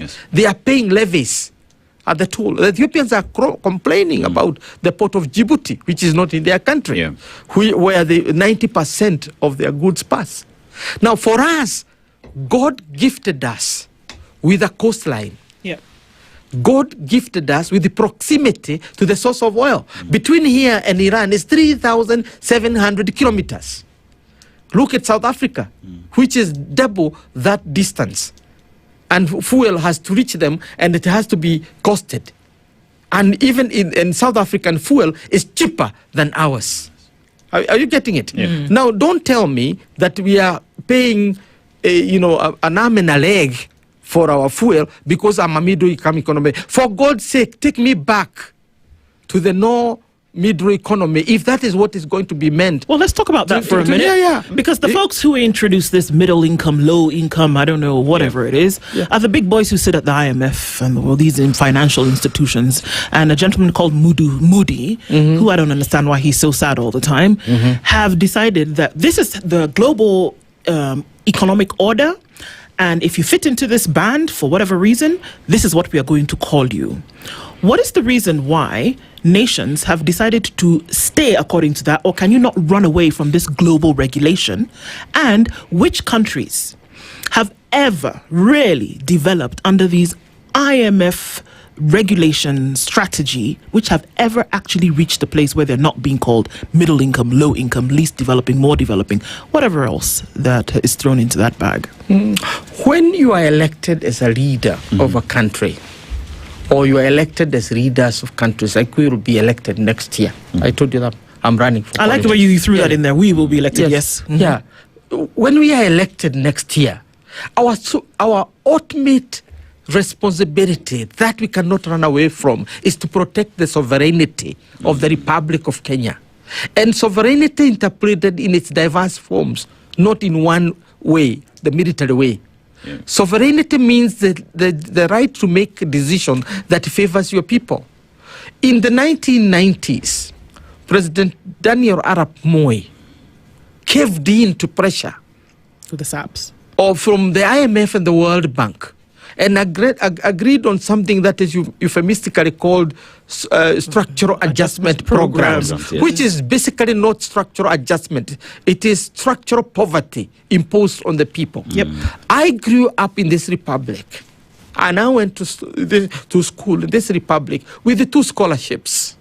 The scholarship for my undergraduate and the scholarship for my master's. And when I wanted to go for my PhD, this country, this republic, got me a scholarship, Fulbright scholarship, to go to America to study.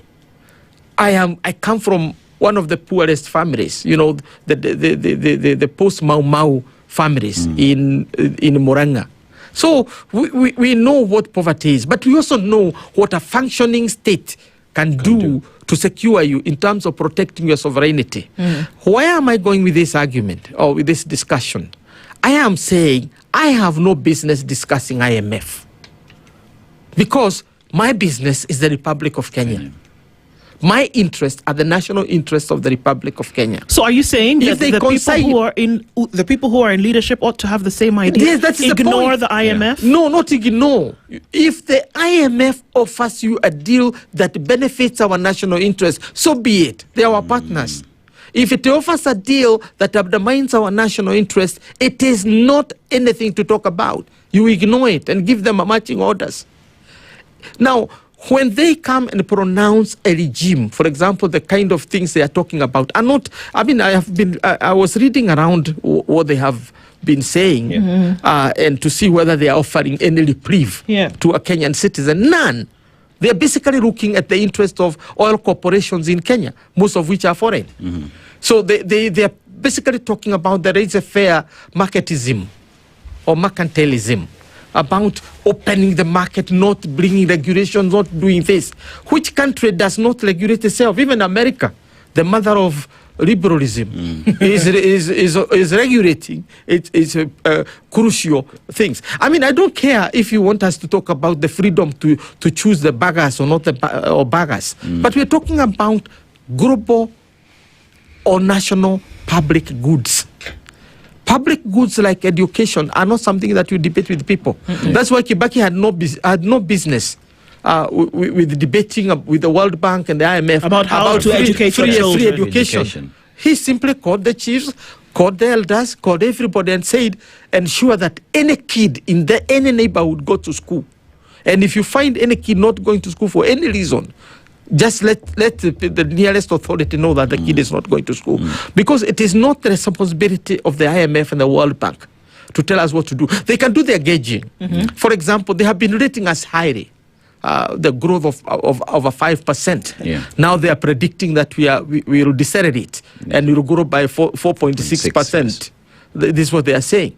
And they are still telling us to deregularize and liberalize the market as the way to go. I mean, they have not even started talking about the G2G because it is benefiting most of their companies or the companies that they are really interested in. So I have absolutely nothing against the World Bank. I have absolutely nothing against the IMF. I have nothing against international financial institutions because they have nothing to do with me. I am a Kenyan. And as a leader, my role is to safeguard the sovereignty of my republic. And the sovereignty of my republic means the security of our people, economic security, political security, and other forms of security. So in this regard, the IMF should not be something that we should be listening to or debating. We should start by putting our our architecture of fuel supply and fuel costing in place. Because that is what is our our fuel architecture is itself a kind of a pyramid. And it's a pyramid scheme that we need to deal with. And you see, Prof, you bring something that is very critical, that we need to look at the interest of Mwananchi. Why do I say that?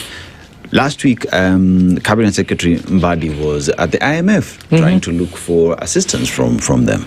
But one thing that came out from there is the Cabinet Secretary was asked to go and fix their books because there's seemingly some debt that is being hidden. And some, based off what experts have said, is among that is the pending bills that does exist, securitization, which is being looked as part of debt that the government of Kenya has, but has not included in its debt registry. But if you look at all those things that are being mentioned back home, we have Kenyans who are saying, we have supplied to government, we've not been paid. The government of Kenya needs to pay them for services that have been rendered. You know, you talk about securitization and all this conversation that is ongoing. Kenyans say, we've not been included in this conversation. We do not know what this securitization means, but experts are saying this is part of debt that Kenya is accruing moving forward. So when you talk about finding solutions to our own problems, these are things that the government of Kenya knows it has to do. These are things that are required by citizens, by the policies, by the law of the land to be done by Wananchi. That we do not have to be told by IMF that there is debt that is missing. All we need to do is pay Kenyans and economy will sort itself out. Pay Kenyans their monies and there will be money in circulation and the economy will grow. You will collect more taxes as a government of Kenya that you do not need to go knock on IMF or World Bank because the economy will sort itself out. Kenyans will sort out themselves. I agree with you 100%. That's why I say when you are assessing yourself as a person who should be seeking a public office, to govern the country, put more weight not on your rhetoric or your ability to, you know, what they call the gift of the gab, the ability to talk people down and make them look stupid and you more learned and able. That's not the way to go. Get the basics about the economy. When I thought that one day I'll be a leader in this country, I started off as a teacher. Then at some stage I made the decision that I'm going to be a public person. And God told me in his own way that I am capable. So I diversified. I went to the economics, studied economy. I went to psychology, studied psychology. And finally I studied law. And over and above my core area of political science and history. So that I can have this conversation we are talking about fuel tax and IMF from a knowledgeable point of view. Because as a public person, you need to be knowledgeable. Countries are run by knowledge, not by rhetoric. You can confuse me with your rhetoric, including, speaking in tongues because you are a Christian. but that will not save our economy from this fuel crisis. The economy will not get saved. The economy is not going to be saved. You can't save me. You're not going to save the economy. So in other words, learn basic economics that if you want your country to be prosperous, make your every citizen taxable. And making every citizen taxable is getting them something to do every day they wake up. Yeah. That is going to end. Yes. So you don't even need the IMF. You don't need the World Bank. Just ensure that every of your citizen who is 18 years and above wake up to do something that is taxable.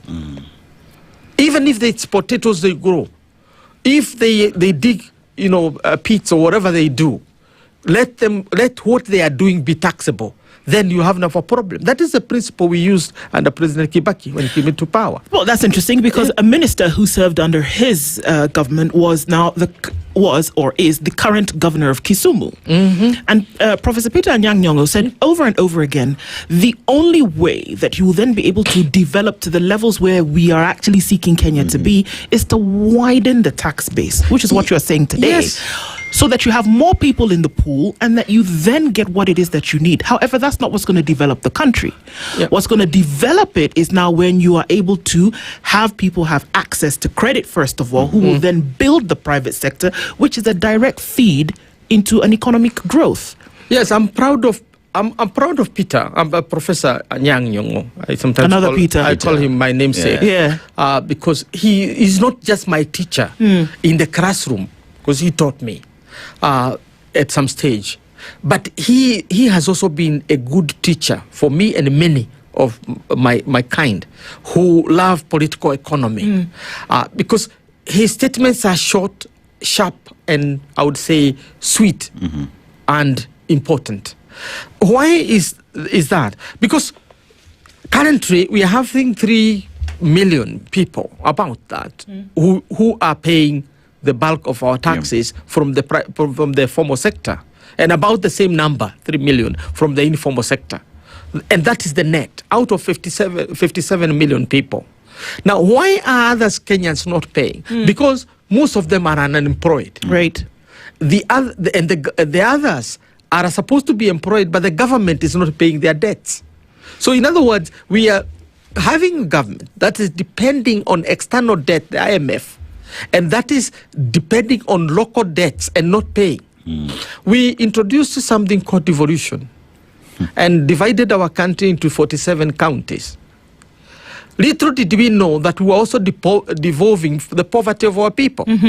Because in a sense, if a county is unable to pay debts to suppliers, what are we talking about? We are basically talking about devolving debts. Right. And the government does not have the moral persuasion to even get the counties to pay their debts.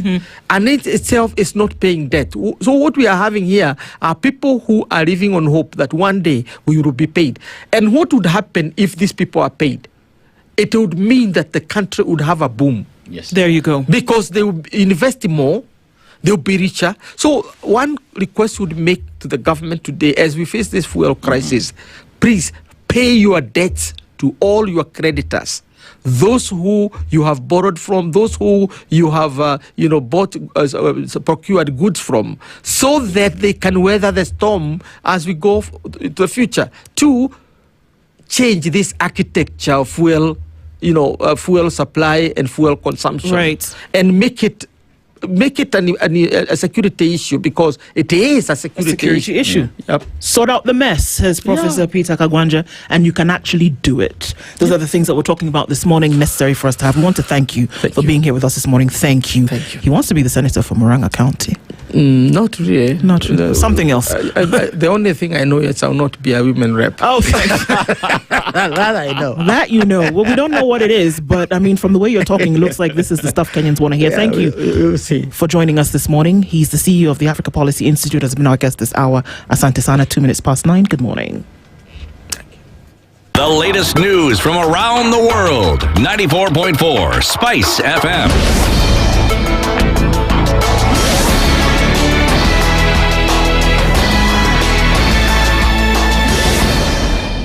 This is the News Wire. I'm Leah Ubaga. President William Ruto is set to begin an official visit in Italy today, starting with a wreath-laying ceremony at the tomb of the unknown soldier at Piazza Venezia, before holding talks with President Sergio Mattarella and Prime Minister Giorgia State House spokesperson Hussein Mohammed said Ruto will later head to the Quirinal Palace for a luncheon hosted by President Mattarella before meeting Prime Minister Meloni at Palazzo Chigi. Now, the president is also expected to address a high-level session of the Kenya-Italy Business Forum before ending his first day with an address to Kenyans in the diaspora. According to State House, the visit includes scheduled bilateral talks with Italy's top leadership, with several memoranda of understanding and sectoral agreements expected to be signed. A key focus of the discussions is the acceleration of the Awuor, Kumerer and Itare dam projects, which form part of Kenya's irrigation program under the government's national priorities of irrigation, infrastructure, expansion and energy generation. State House said the projects are expected to expand irrigated land to 2.5 million acres within 7 years, strengthen food security and support agricultural exports. Jubilee Party candidate Fred Matiang'i has criticized the government's handling of the fuel price hike, attributing it to the flawed fuel import scheme. In an interview with a news agency, Matiang'i slammed the G2G fuel import scheme, saying it is of no benefit to the nation. He has challenged the government to make public details of the scheme, saying Kenyans have the right to know how it was signed and its impact on fuel prices. Members of the public have been calling for transparency and accountability in the manner in which this matter is being handled in the oil sector. And a lot of things in the economy. You know, you wake up in the morning and you're told 6.5 billion has disappeared from ECB. 20 billion has disappeared from the school bursary fund. 50 billion has disappeared from where? I mean, it's like a chronicle of hell. Every day you wake up, nobody is able to explain exactly what's happening. Demonstrations are supposed to call government to account. And unless the government really is going to be more accountable, more transparent in dealing with these issues, this is what they're going to continue to face. And I don't see why they will have to wait to face this when they need to be transparent and explain, for example, this so-called G2G agreement. What is this all about? That's the Newswire. I'm Leah Obaga.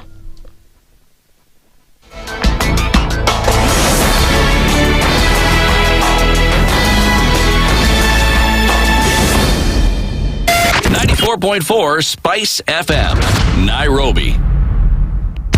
Watu wa Naivasha mpo, msiende mbali kutafuta specialists. Aga Khan University Hospital is bringing an endocrinologist in Naivasha for people in need of specialized treatment for diabetes and hormonal disorders. If you have uncontrolled diabetes that is not responding to medication, diabetes, wound and related complications, or need a second opinion on your sugar levels, plan to see our endocrinologist. Book your appointment today and get the care you need closer home in Naivasha town at our clinic located in Eagle Center, Mbae, Kanu Road on Friday, April 17, 2026 from 9 a.m. to 4 p.m. Don't wait for symptoms to worsen.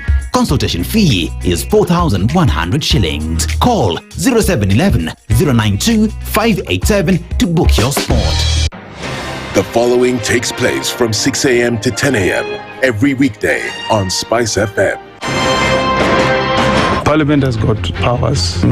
Let me break it down. The National Assembly can initiate an impeachment of the president. This same National Assembly. Yes. That's our constitution.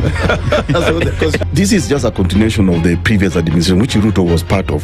President Uhuru himself openly said that we're losing 2 billion daily. Daily. I mean, come on. Are you saying that we don't have a central bank? If we look at Kenya, both public-private sector, that figure is ranging between 30 to 40%, right? I think it's clear that the government of Kenya is living beyond its means. This is the Situation Room, the only way to start your day. The following takes place from 6 a.m. to 10 a.m. every weekday on Spice FM. Baba should disown these experts and they say they went there on the because he keep on telling us that these experts just you came from Dubai and you found them they're already at State House looking for jobs. Government has to has to introduce austerity measures.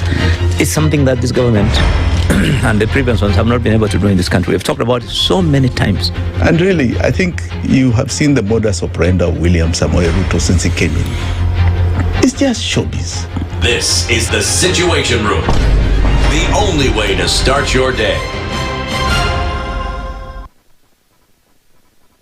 School is out and the fun is in. Feast your eyes and your kids' hearts on a feast like no other with StarTimes. Recharge your monthly subscription today and get upgraded to the next high bouquet for 1 full month. Turn your home into a world of adventure with Bluey on CBBS, playful giggles on Baby TV and Jim Jam, learning that feels like play on Mindset Learn, non-stop action with the Batman on Toonami and the Powerpuff Girls on Boing, endless fun with SpongeBob on ST Kids, and thrilling wins with Super Strikers on ST Tunes. Unlock your upgrade today. Simply renew your subscription on your current bouquet and we'll automatically move you to the next high bouquet for 30 days. Dial *858# or call us on 0719 077 077 for customer care. Download the StarTimes on app to take the fun wherever you go. StarTimes. Enjoy digital life. Mature, intelligent talk every morning.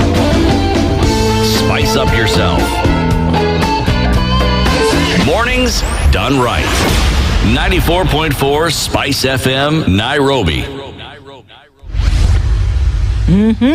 We're being told many a thing this morning, and it's very clear that the decision, just like the decision to reroute an economy, is solely resting on the hands of those who are in place, government.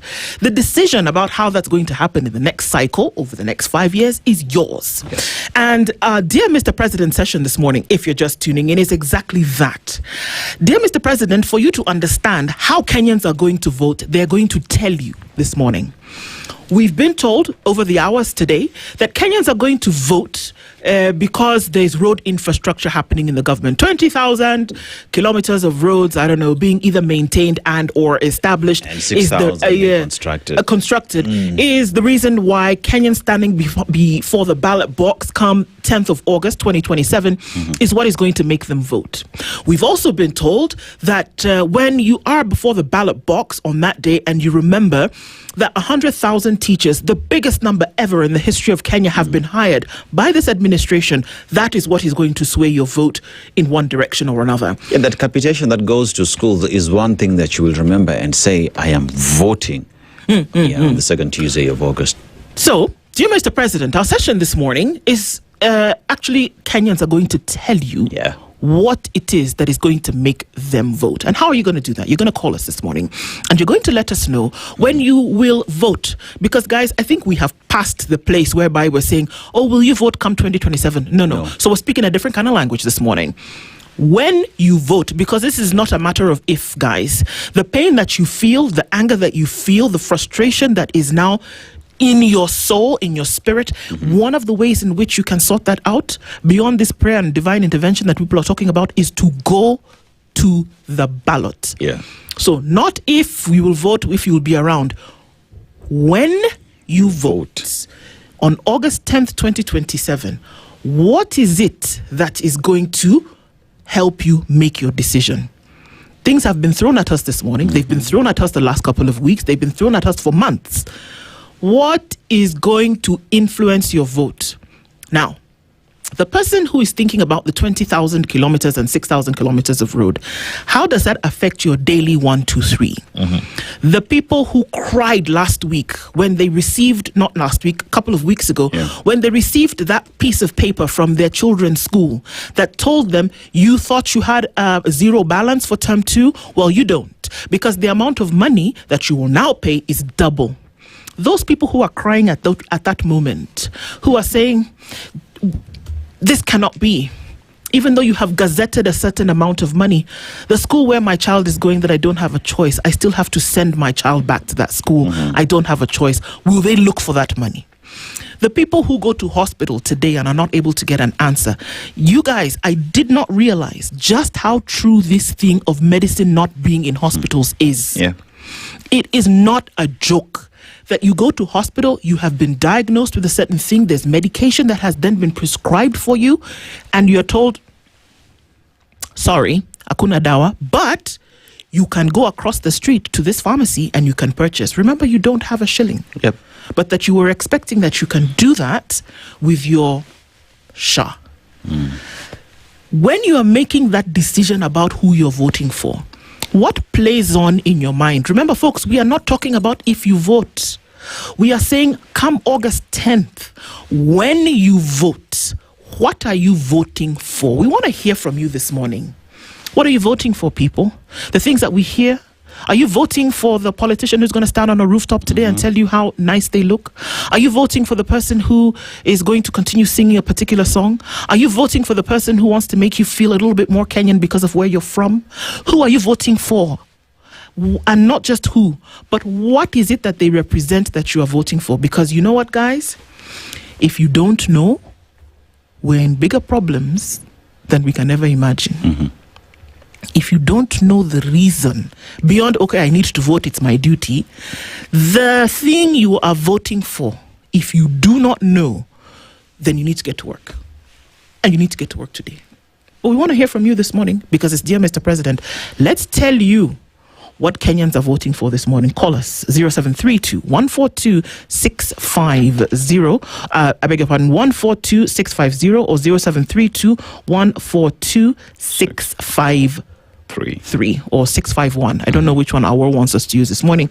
But 0732-142-650 or 0732-142-651. We do want to hear from you today because we want to understand that as people vote, what is it that they're voting for? What decision is that you want to make? What are you voting for, Aseto? I'm voting for change, man. Because one thing I realize is I can't keep doing the same thing the same way and expect a different outcome at the end of the day. Lazima tujite mkutano, tujiulize, what exactly do we want in the government that we put in? Do our voices end at the ballot, or do we have our voices beyond the ballot day and beyond the swearing in of the president? I want someone who would come in from all the cadres, who will come and include me in all the decisions that they do make. Because remember, these decisions, they don't make for themselves. They make for us. And I must be included in those decisions. It's not a question of 10 people, 15 people in a room and you call that public participation.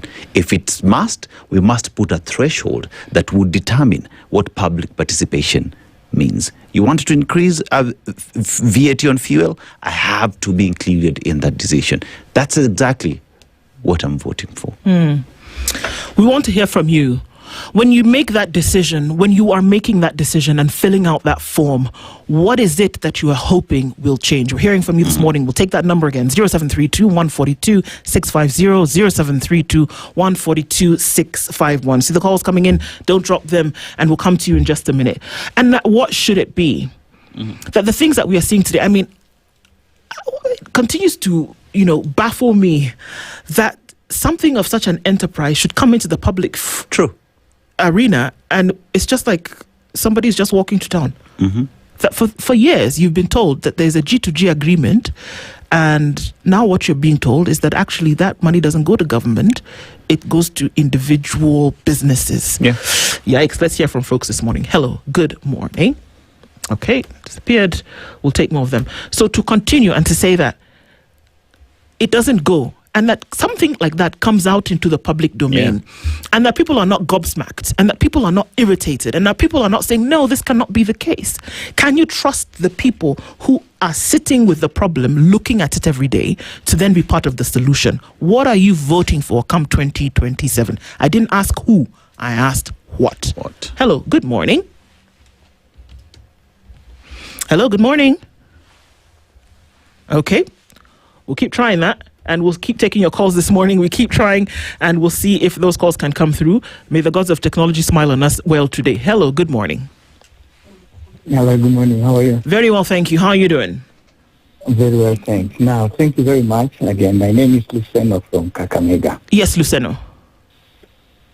I want first to thank you very much for giving us the opportunity to call in on very sensitive issues like what's going on in our country now. Now, I have a problem with the explanation our president keeps giving when we are in a crisis, particularly like this one of fuel. Okay. I was in South Africa last month, and the price of petrol there was about 21 rand. Mm-hmm. Which is now, give or take about 215 shillings? No. Multiply by 7 shillings. Okay, by 7, okay. That's just around 140, 50 there. Mm. Now, they have added only one fund, all right, which is 22 rand. Mm-hmm. South Africa, I don't know if Kenya is a middle income, where South Africa is, but I want to believe it's a bigger economy than Kenya. Mm-hmm. Now, when the president comes in and starts giving us narratives and conjecture and things like, oh, we are in a second middle income, so that is why we have to cost this. I mean, economies are developed by the capacity to produce, not by people calling them names. Mm-hmm. You know? Mm-hmm. Look at Ethiopia. Ethiopia is even cheaper than what fuel is going for in South Africa. Mm. Now, we were told the G2G was marketed as a 6-month credit line. Right.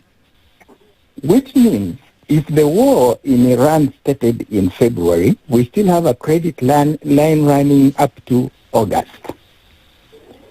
What has necessitated this particular increment when we are still enjoying the stocks that we were supplied and expected to pay after 6 months, after selling? Actually, we were told after we sell, there will be less pressure on the dollar.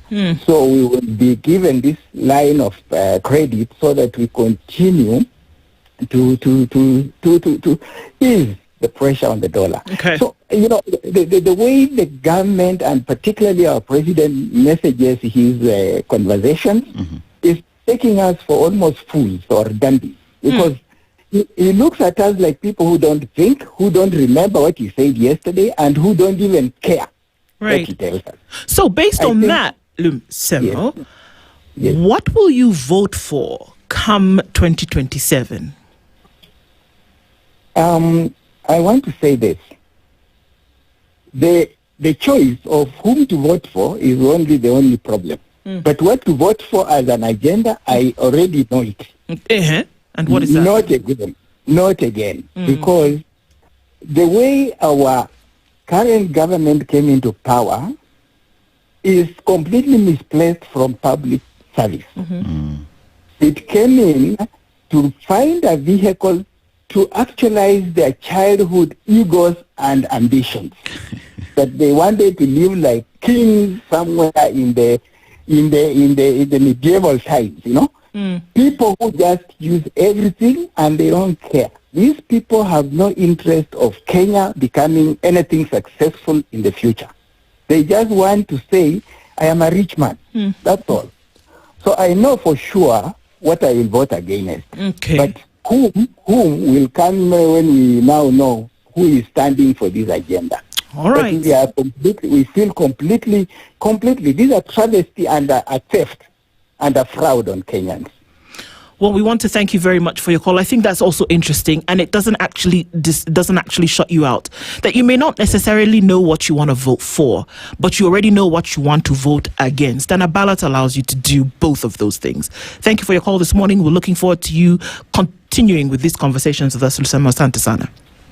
Thank you so much. All right, we hear some from other folks this morning, because I think that's very interesting. And it's happened in many an occasion that people are not necessarily voting for something or someone, but that you're voting out something or someone. What will you be voting for come 2027 when you have an opportunity to be before the ballot to actually change the way things will be? What do you cry for today that you don't want to see happening? Dear Mr. President, we're telling you this morning what Kenyans actually want. Hello, good morning. Hello, good morning. Hello. Hello, good morning. How are you? I'm fine. Please, what's your name and where are you calling from? Yes, I'm Cedric Luyanja from Shamahoho. Yes, Cedric from Lumahoho. Hello. Shimahoho. Shamahoho, that is Vihiga County. Vihiga County. All right. Yeah. Do tell us, what are you going to vote for come 2027? Actually, in Kenya, people doesn't vote for, they vote against. Okay, you're voting against something. What are you voting against? When you look onto the current government, actually they came into power based onto the deception. When you now look onto, they deceived people about all good things that are going to be done. And they said that when you now talk about the fuel prices,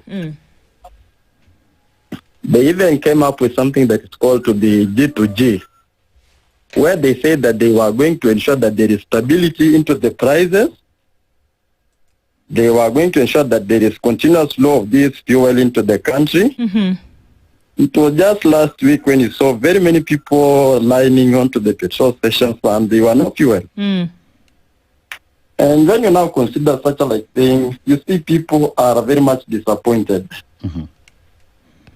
And that is some of the things that are now going to agitate people and ensure that they vote out something that, or when you want to vote, you don't base on to something that you are being promises that cannot be fulfilled.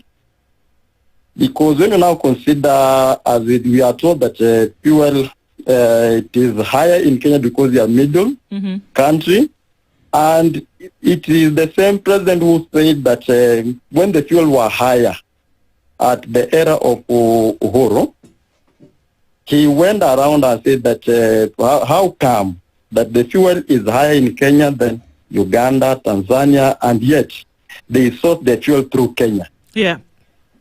So we were wondering, right now we are wondering, how come the double speaking into the politics in Kenya? It is the one that's now going to ensure that people, we vote in somebody who can stand onto what he say and believe. You cannot be preaching wine and taking water, or preaching water and taking wine, for that case. Yes. All right. I mean, it's interesting to hear you can't vote against the thing that has been troubling you for the longest time. Thank you very much for your call this morning. Looking forward to having you continue this conversation with us. Let's hear from a couple more of you this morning as you talk to us. Dear Mr. President, our session this morning is to hear what Kenyans are actually going to be voting for. Where have been your pain points over time for you to say, you know what, and if you are not aligned to this, then obviously there is a problem here. 0732 142 650, 0732 142 651. Hello, good morning. Good morning to you. How are you? Very well, thank you. How are you doing? I'm doing good, thank you. What's your name and where are you calling from? I'm Tunzo calling from Malindi, Marareni. Yes, Tunzo from Malindi. Talk to us this morning. Come 2027, what are you voting for? Or in this case, against? Mimi naona kwa msimamo wangu, ningependa kupigia yule mtu mwenye, kwanza, wacha hata hii fuel crisis ni juzi, but there's a lot of billions of money zenye zimekuwa zikipotea. So maombi yangu, ningependa tupate kiongozi ambaye kwanza atazitafuta hizo kule zilienda, kama ni kwa mifuko ya watu azitoe azilete kwa wananchi. Azilete kwa wananchi. Mwenye alifanya scandal ashikwe aekwe ndani, at least tuwe na mtu mwenye anaweza kutusimamia. Hiyo ndo maombi yangu. So yule atakuja na niletee hiyo policy ya kwamba wale wote wenye waliiba, waliingia kwa maskandal, ile pesa yenye ilitoka bila kujulikana imeenda wapi, irudishwe, na wenye kufanya hivyo washikwe waekwe ndani.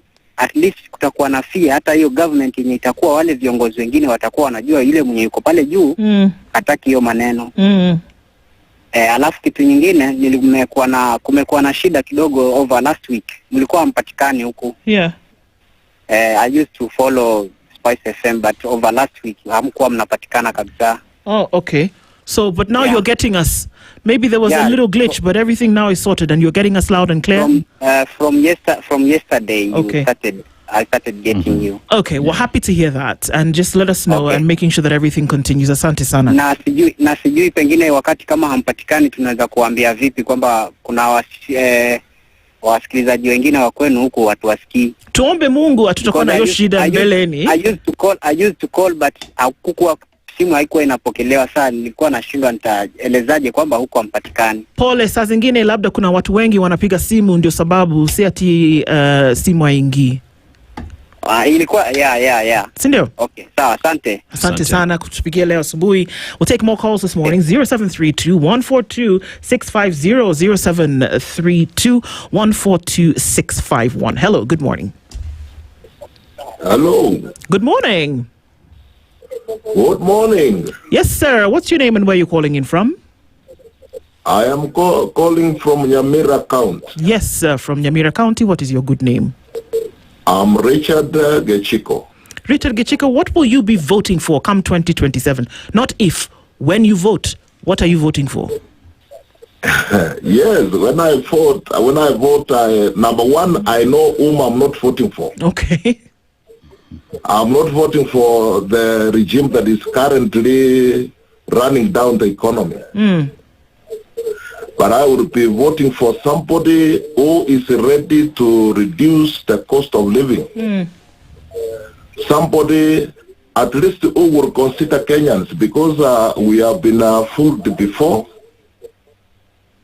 I know we were told the prices like now, the one for fuel will come down. But up to now, there is nothing has happened, and the guys seem to think that they had already done what they told us. Yeah. And they are comfortably celebrating on our predicament. So coming next year, I know the regime that is there, I will not be voting for them. I'm carefully examining those who are coming. Yeah. Those who are offering themselves for presidency. I'm carefully looking at them and to see the one that will come out to share how he or she will bring down the cost of living. That's the person I'll be voting for. Well, we hear you on that. You're very clear already who you will not be voting for. You're waiting to see who you will. Thank you very much, Richard, for calling in this morning. Continue listening in our conversations and let's continue talking about these things. I am listening to you all the time, and this is my station. Please, God bless you, Kate here. Amen. Thank you very much, Richard.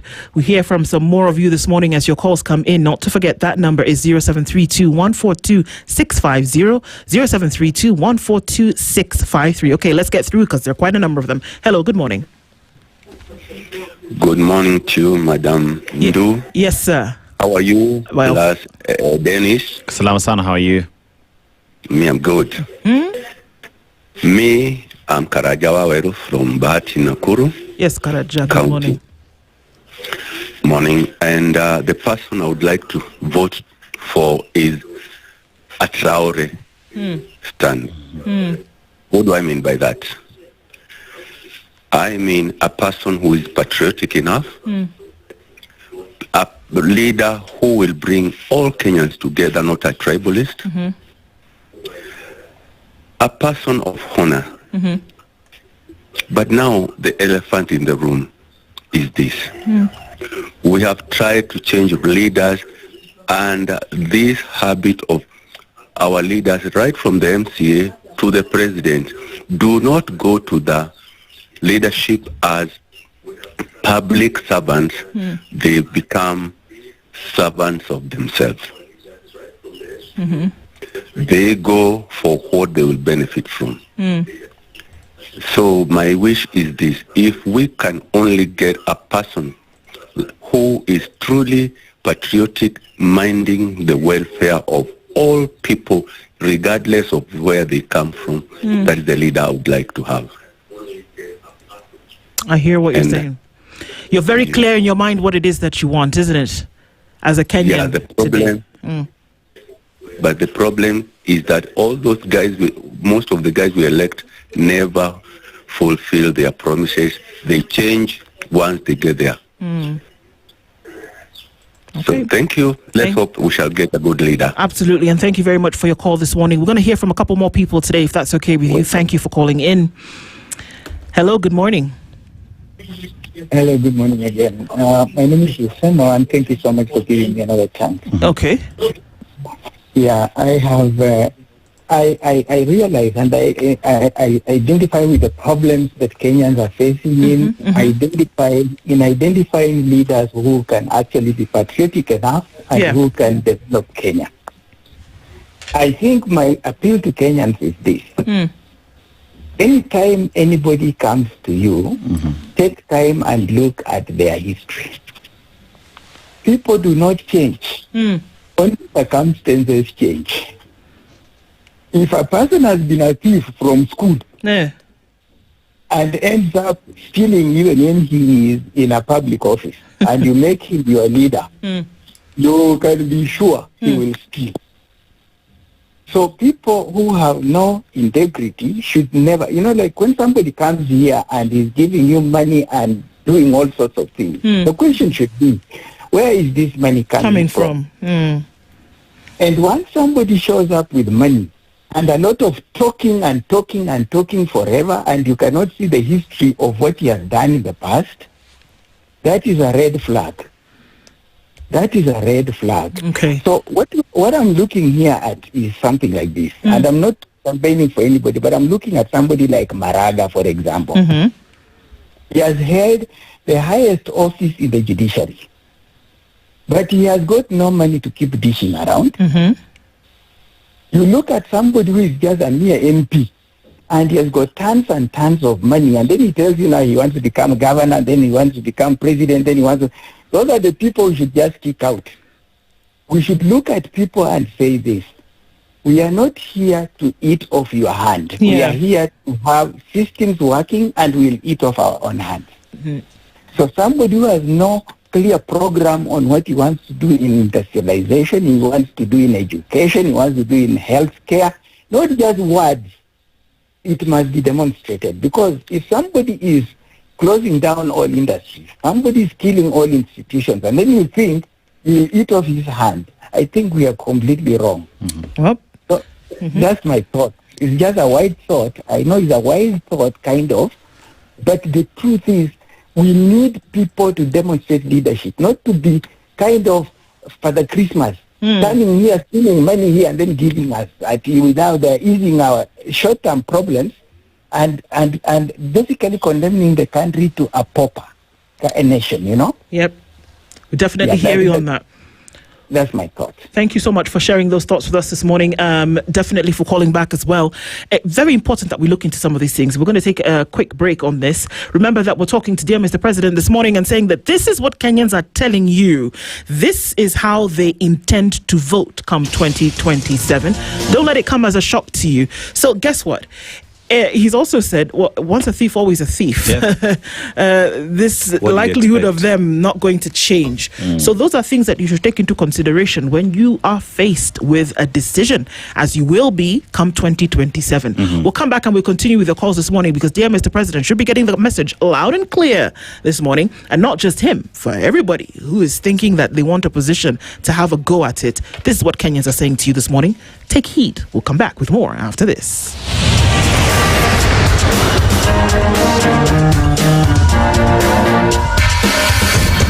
This is the Situation Room, the only way to start your day. The weather with SpiceFM.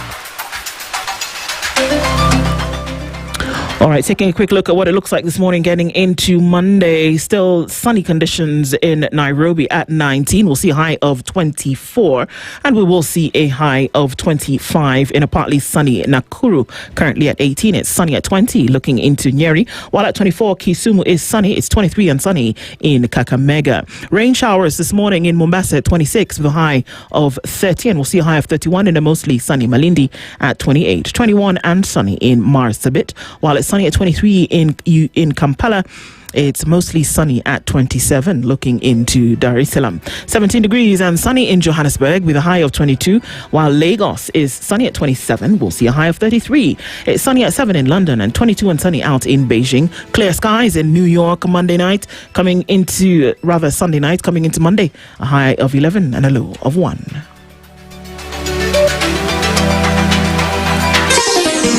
Chilled Spice.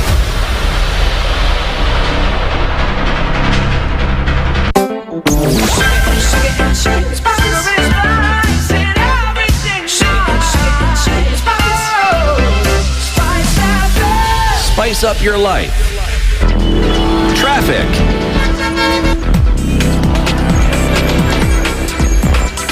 All right, let's take a look at how it's all shaping up this morning. And traffic still continues in parts of the city. Doesn't look too bad coming off of Jogo Road. But if you're on the Thika Superhighway, the worst of it is over. As you come then through towards Muranga Road and then out towards Globe Cinema at the roundabout, it's going to get a little bit sticky.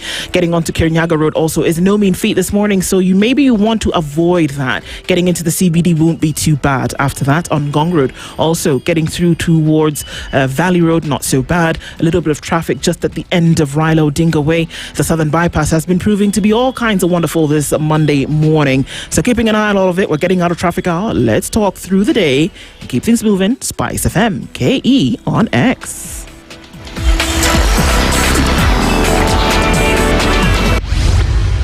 Mature, intelligent talk every morning. Spice up yourself. Mornings done right. 94.4 Spice FM, Nairobi. And if you're just tuning into things this morning, we continue. Dear Mr. President is a session that we are in this morning, and we're taking in your comments today. We're taking in your calls because, guys, what is it that you will be doing? You've listened to the politicians on rooftops, and it's about to get hotter. You've listened to the people who have a thing to say so far, but nobody has really come out and said this is exactly what it's going to be like. You're going to hear a lot more of it. We're going to see a lot more drama, a lot more action. May it never dissuade you from the position or the decision that you must take when it comes to you being at the ballot. So we're asking the question this morning for dear Mr. President to know this is actually what Kenyans are going to vote for. That Kenyans are convicted at a time where a decision matters, and probably more so than they have been in a very long time. And this is what they're saying that they will do when it comes to the decision that they will make or take at the ballot. So we'll hear a couple more of those, or actually maybe more than a couple.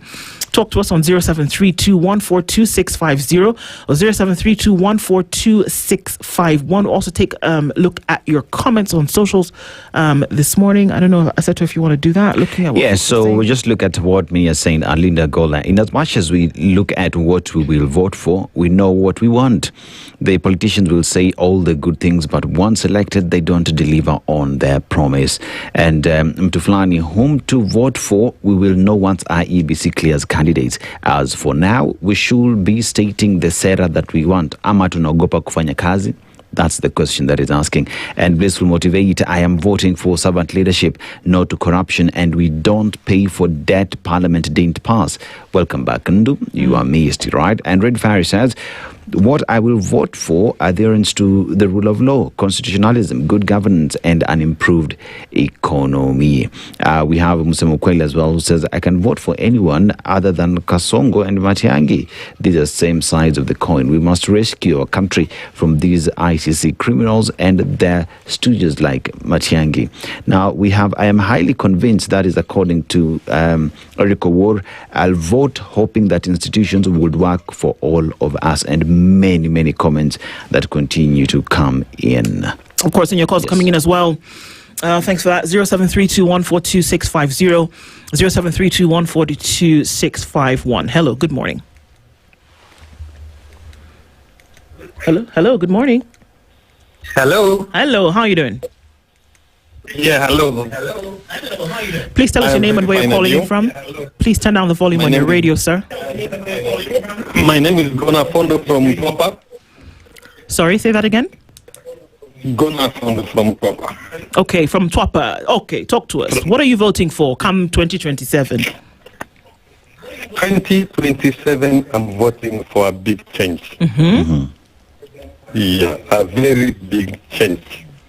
Okay. Yeah. And what does that change look like? We want a change of life. Okay. Yeah, the life we are living as Kenyans is miserable. How so? Only few people who are in the towns, they enjoy the life. And we who stay in the remote, people are suffering, honestly speaking. All right. So what you're looking for when you cast your vote is a change from the current suffering that you're experiencing. Yeah. All right. I don't want to go on top of whatever. I want to get it right from our members of parliament. Yeah. Yeah. Now they are coming into our areas. They've started They don't coming, tell us what. Yeah. Yeah. They don't tell us what they will do. They only tell us, we are in this system. We want you to be in the government so that the government can do something good for you people. Okay.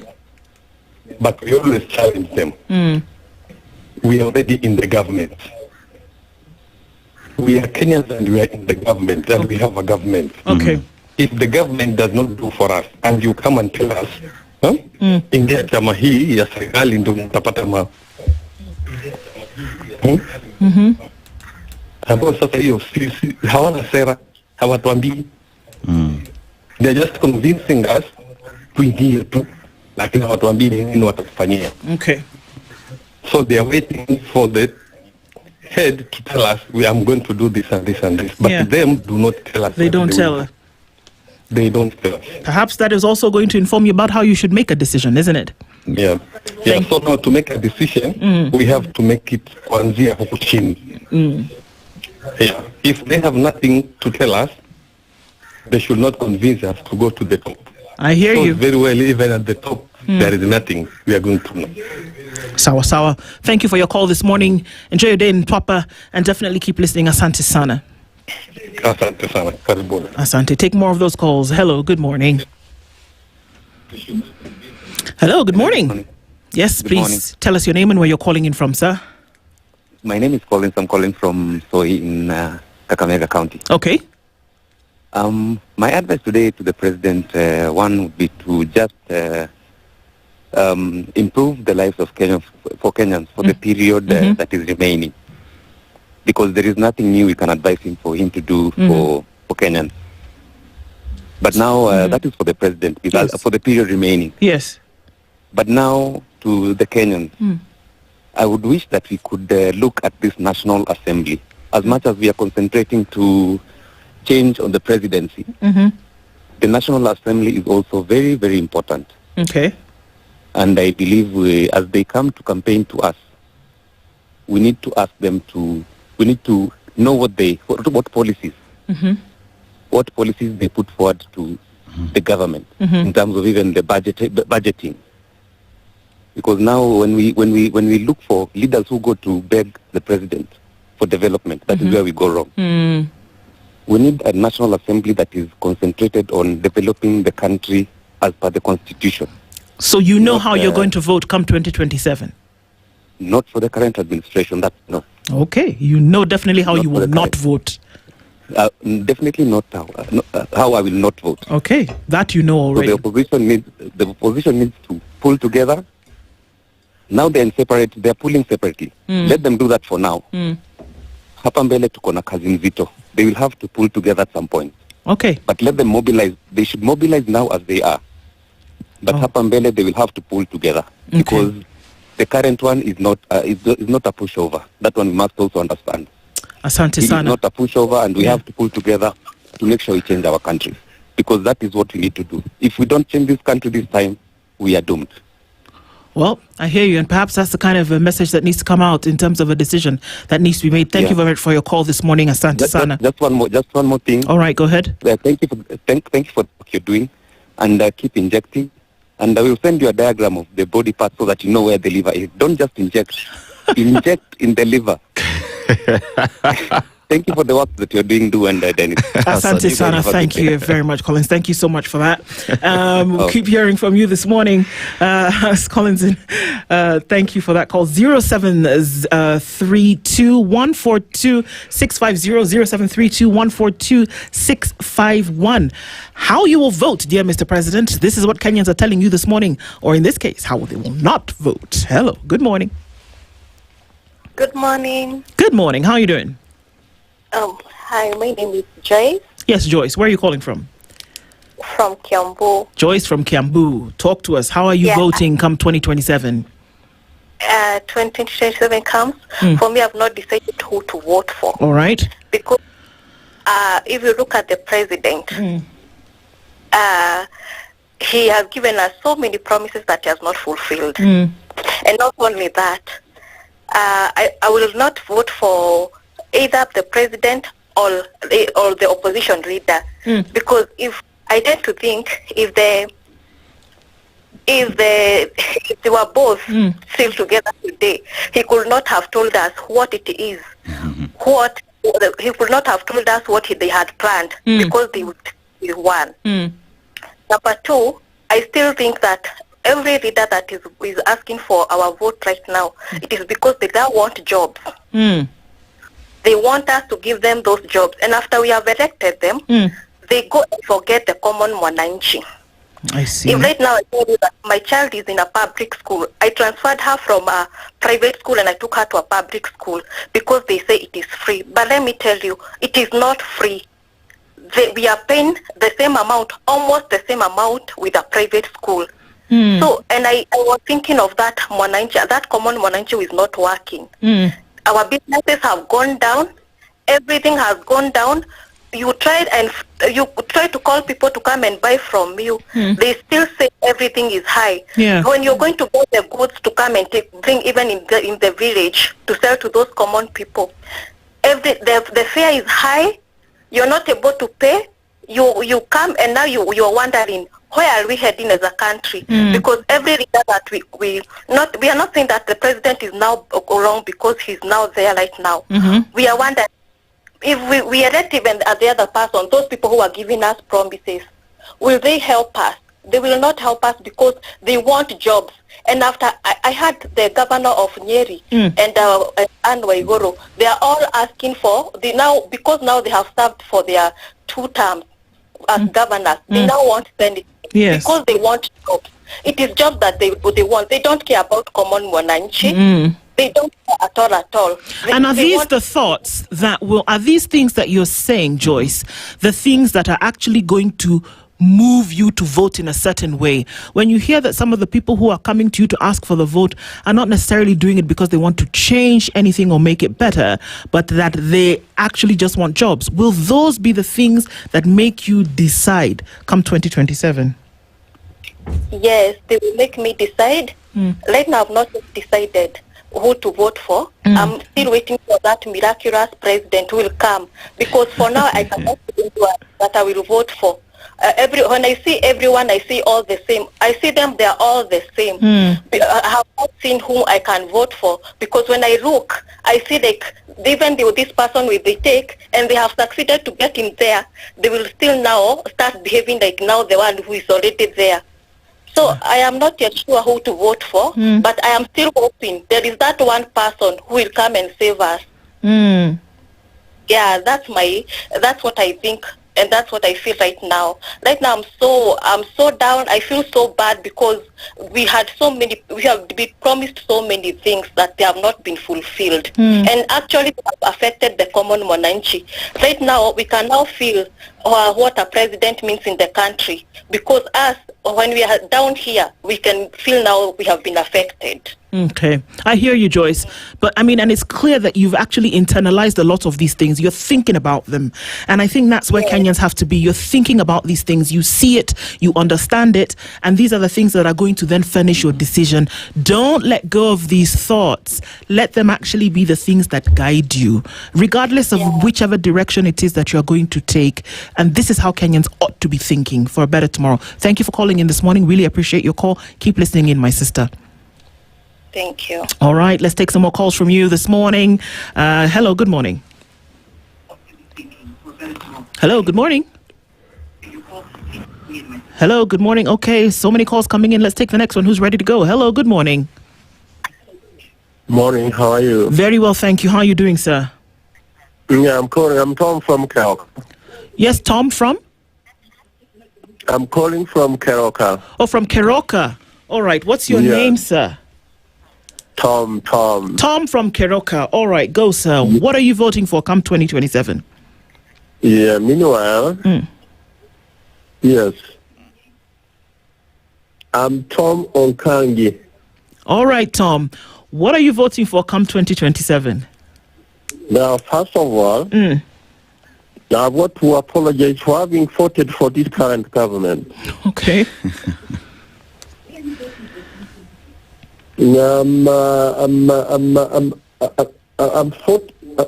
I'm looking for a lot of changes. Okay.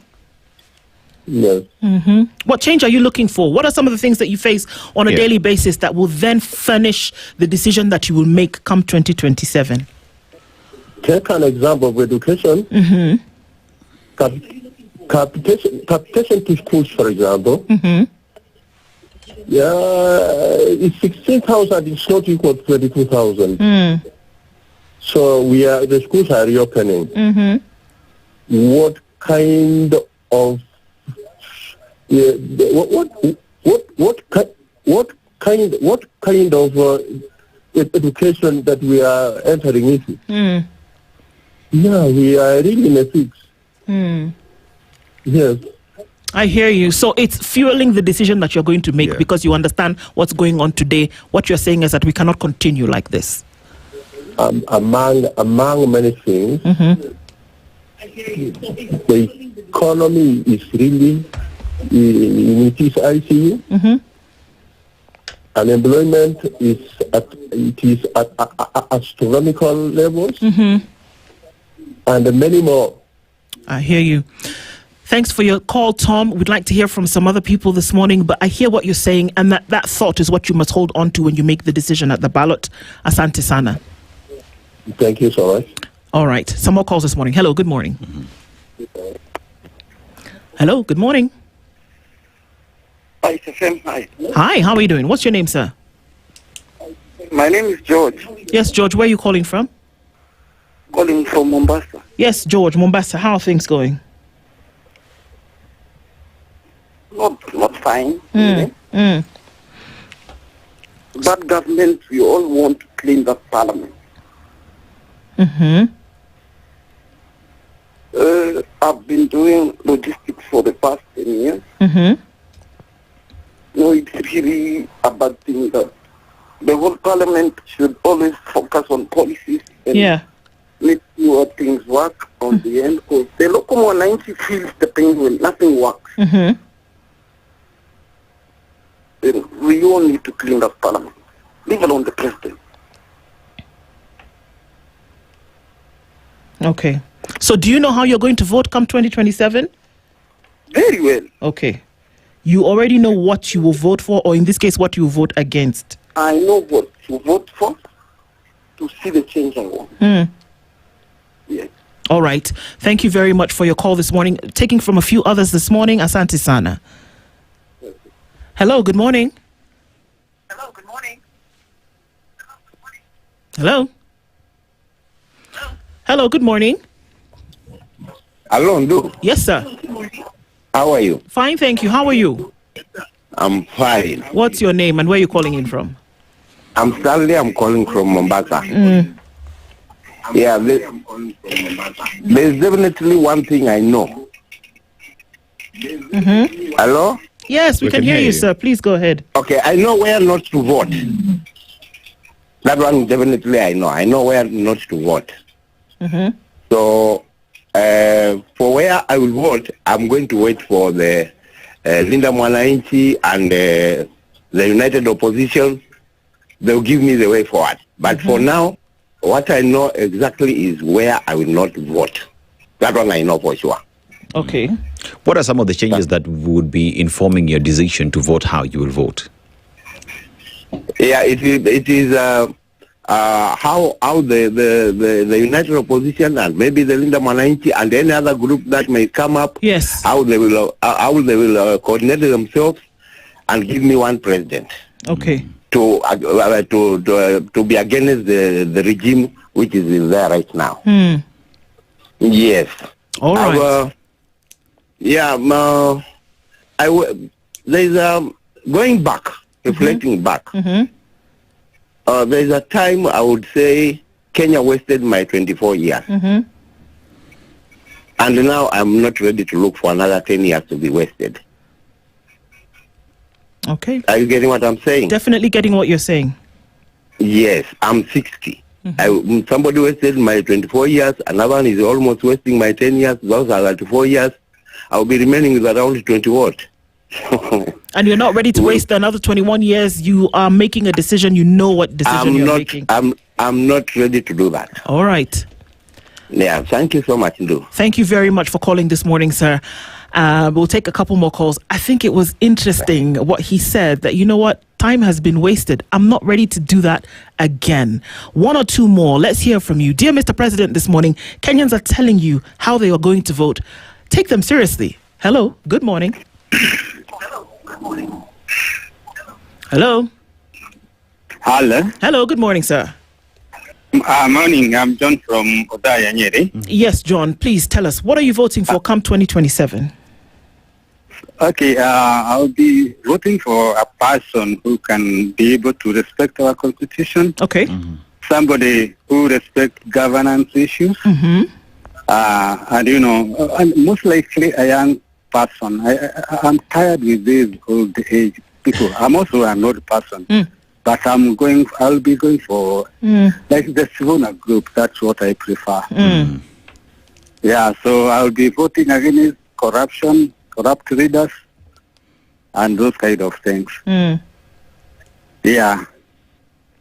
I hear you. Thank you. You know what it is that you're going to be voting for. You understand it very clearly. Thank you for your call this morning. We're taking one last call. We'll hear it from you this morning. Hello, good morning. Hello, good morning. Morning. Yes, please tell us your name and where you're calling in from. I'm calling from Nakuru. Yes. My name is Janet Njeri. Yes, Janet. Yes. Mm-hmm. Yeah, I'm just saying that life has become very difficult. Yes. And I'm saying that we are going to vote from the MCA because the MPs have been captured by the executive, so they are being bribed so that they cannot help us in the ground.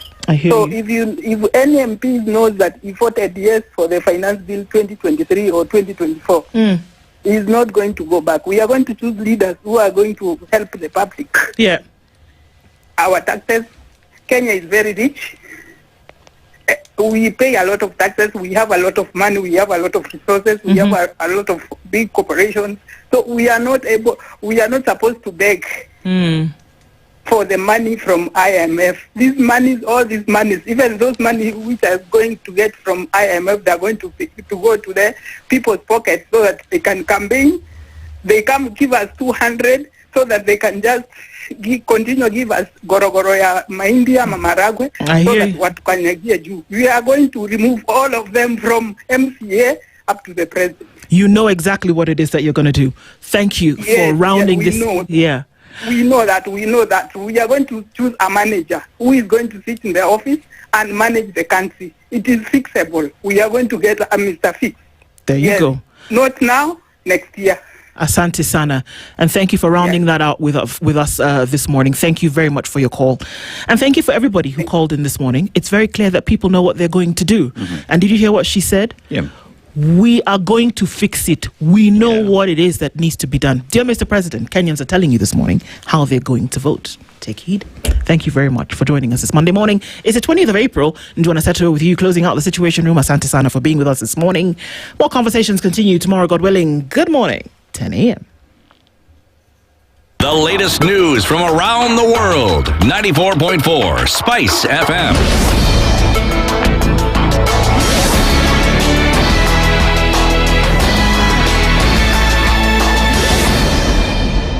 Good morning. This is the news. I'm Sheila Tembur. Civilians in Haiti have staged protests over the withdrawal of Kenyan police serving under the multinational security support mission. The final group of Kenyan officers is expected to return home soon after a deployment aimed at restoring stability in the Caribbean nation. Footage shows protesters blocking roads to prevent officers from leaving areas, including St. Mark's, forcing security teams to airlift personnel from affected locations. The withdrawal paves the way for the United Nations approved gang suppression force set to take over operations. The new mission will be led by Chadian forces, with the first contingent already deployed earlier this month. Police in Kakamega County rescued a man after an angry mob after he allegedly killed his 3-year-old daughter in Musoli. Authorities say the suspect also injured 2 4-year-old children during the 18th April attack. The injured minors were taken to hospital where they remain in serious but stable condition. Preliminary reports indicate the man lured the children to a nearby thicket before attacking them with a panga. The screams drew residents who intervened, pelting the suspect with stones and sticks as others rushed the victims for treatment. The 3-year-old girl died at the scene from a deep forehead wound. Police have described the incident as bizarre, with the motive still unclear. Officers who responded rescued the suspect and took him to hospital under guard, and the police will say the suspect will face charges of murder and causing bodily harm once he is discharged. More than 700 residents in Kakuyuni in Malindi, Kilifi County have benefited from a free medical camp. The outreach offered a range of services including eye care with a cataract surgery, dental treatment, cancer screening and other tests. The program targeted residents unable to afford medical care, improving access to essential health services. Young people were also urged to embrace early screening and regular checkups to detect diseases before they become severe. Sasa tukoona ya kwamba kuwa watoto wadogo zaidi tunawahimiza waje kwa clinic ili onekane kitu gani kinawatatiza, na pia tunaingia ndani ya kuona kuwa wakina mama wachukue hiyo first initiative, wahakikisha wanakuja clinic, na pia waone kuwa hao wenyewe wakina mama wakiwa na mimba na hata zile mimba wakiwa wanafuatiliza, wale watoto wakiwa wamezaliwa watakuwa wanazaliwa kwa hali nzuri. My message to the youth, especially ukiangalia sahi kwa hii medical outreach, sana sana ni wazee ndio wako hapa na wamama na watoto wadogo. Tujue hali zetu za afya, whether ni in terms of HIV and AIDS, whether it's even cancer. This is a project that the club always do every year, and this year we decided to choose Kakuyuni so that at least we bring this service closer to the people around this place. Nyanya zetu na mandugu zetu kuwapatia afya bora. And residents of Isili Section 3 in Nairobi are warning of a growing sewage and waste crisis threatening public health. Block drains filled with sewage and garbage have been blamed on illegal dumping and delayed waste collection, leading to fall spells and increased disease at risk. Residents are calling on the county government to clear drainage systems, improve garbage collection, and raise awareness on proper waste disposal. And that's the news. I'm Sheila Timbur. Here is the sports news. Chance here, there's the opening goal, rifled in by Martin Odegaard, linking beautifully with Kai Havertz. Good morning. Gor Mahia missed the chance to extend their lead at the top of the table after a 0-0 draw with Bandari FC at Kasarani Stadium yesterday. Kogalo remained 3 points ahead of FC Leopards, setting up a decisive Mashemeji derby next weekend that could shape the title race. The match produced few clear chances, with both sides unable to break the deadlock. Off the pitch, Gor Mahia also reported a theft incident in their dressing room, with players and staff losing valuables during the game. Kenya Sevens face a tough path to World Series promotion after being drawn in a tough pool for the next leg in Valladolid. Shujaa finished 7th in Hong Kong, keeping their top flight hopes alive after taking South Africa Sevens, and now must take Great Britain's and Australia Sevens. With only the top 8 teams across all the 3 legs earning promotion, Kenya must maintain consistency and improve if they are to return to the World Series in 2027. Harambee Stars youngster Aldrin Kibet delivered a stunning performance, scoring 5 goals as Celta Vigo under-19 crushed Solaris 13-0 to win Spain's under-19 league. Kibet netted 4 goals in just 30 minutes in their first half and added another late on, capping a man-of-the-match display. The victory sealed the title and promotion, with the Kenyan forward now on 19 goals in an impressive debut season. Manchester City moved within touching distance of Arsenal after a thrilling win at Etihad. Erling Haaland scored the decisive second-half goal as City closed the gap to 3 points, with the game in hand, piling pressure on the league leaders. Ryan Cherki opened the scoring before Kai Havertz quickly equalized, but Haaland's clinical finish ultimately sealed a crucial victory in the title race. And finally, Bayern Munich secured their 35th Bundesliga title with 4-2 comeback win over Stuttgart at the Allianz Arena, already needing just a point after Borussia Dortmund slipped up. Bayern underlined their dominance by fighting back in style, marking their 13th title in 14 seasons. The victory keeps their treble hopes alive, with key clashes ahead against Bayer Leverkusen in the German Cup and Paris Saint-Germain in Champions League. And that's the Sports Wire. I'm Derek Otieno.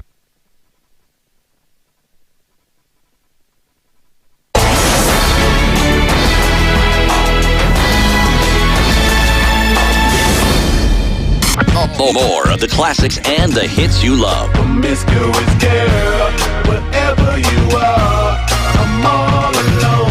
Spice.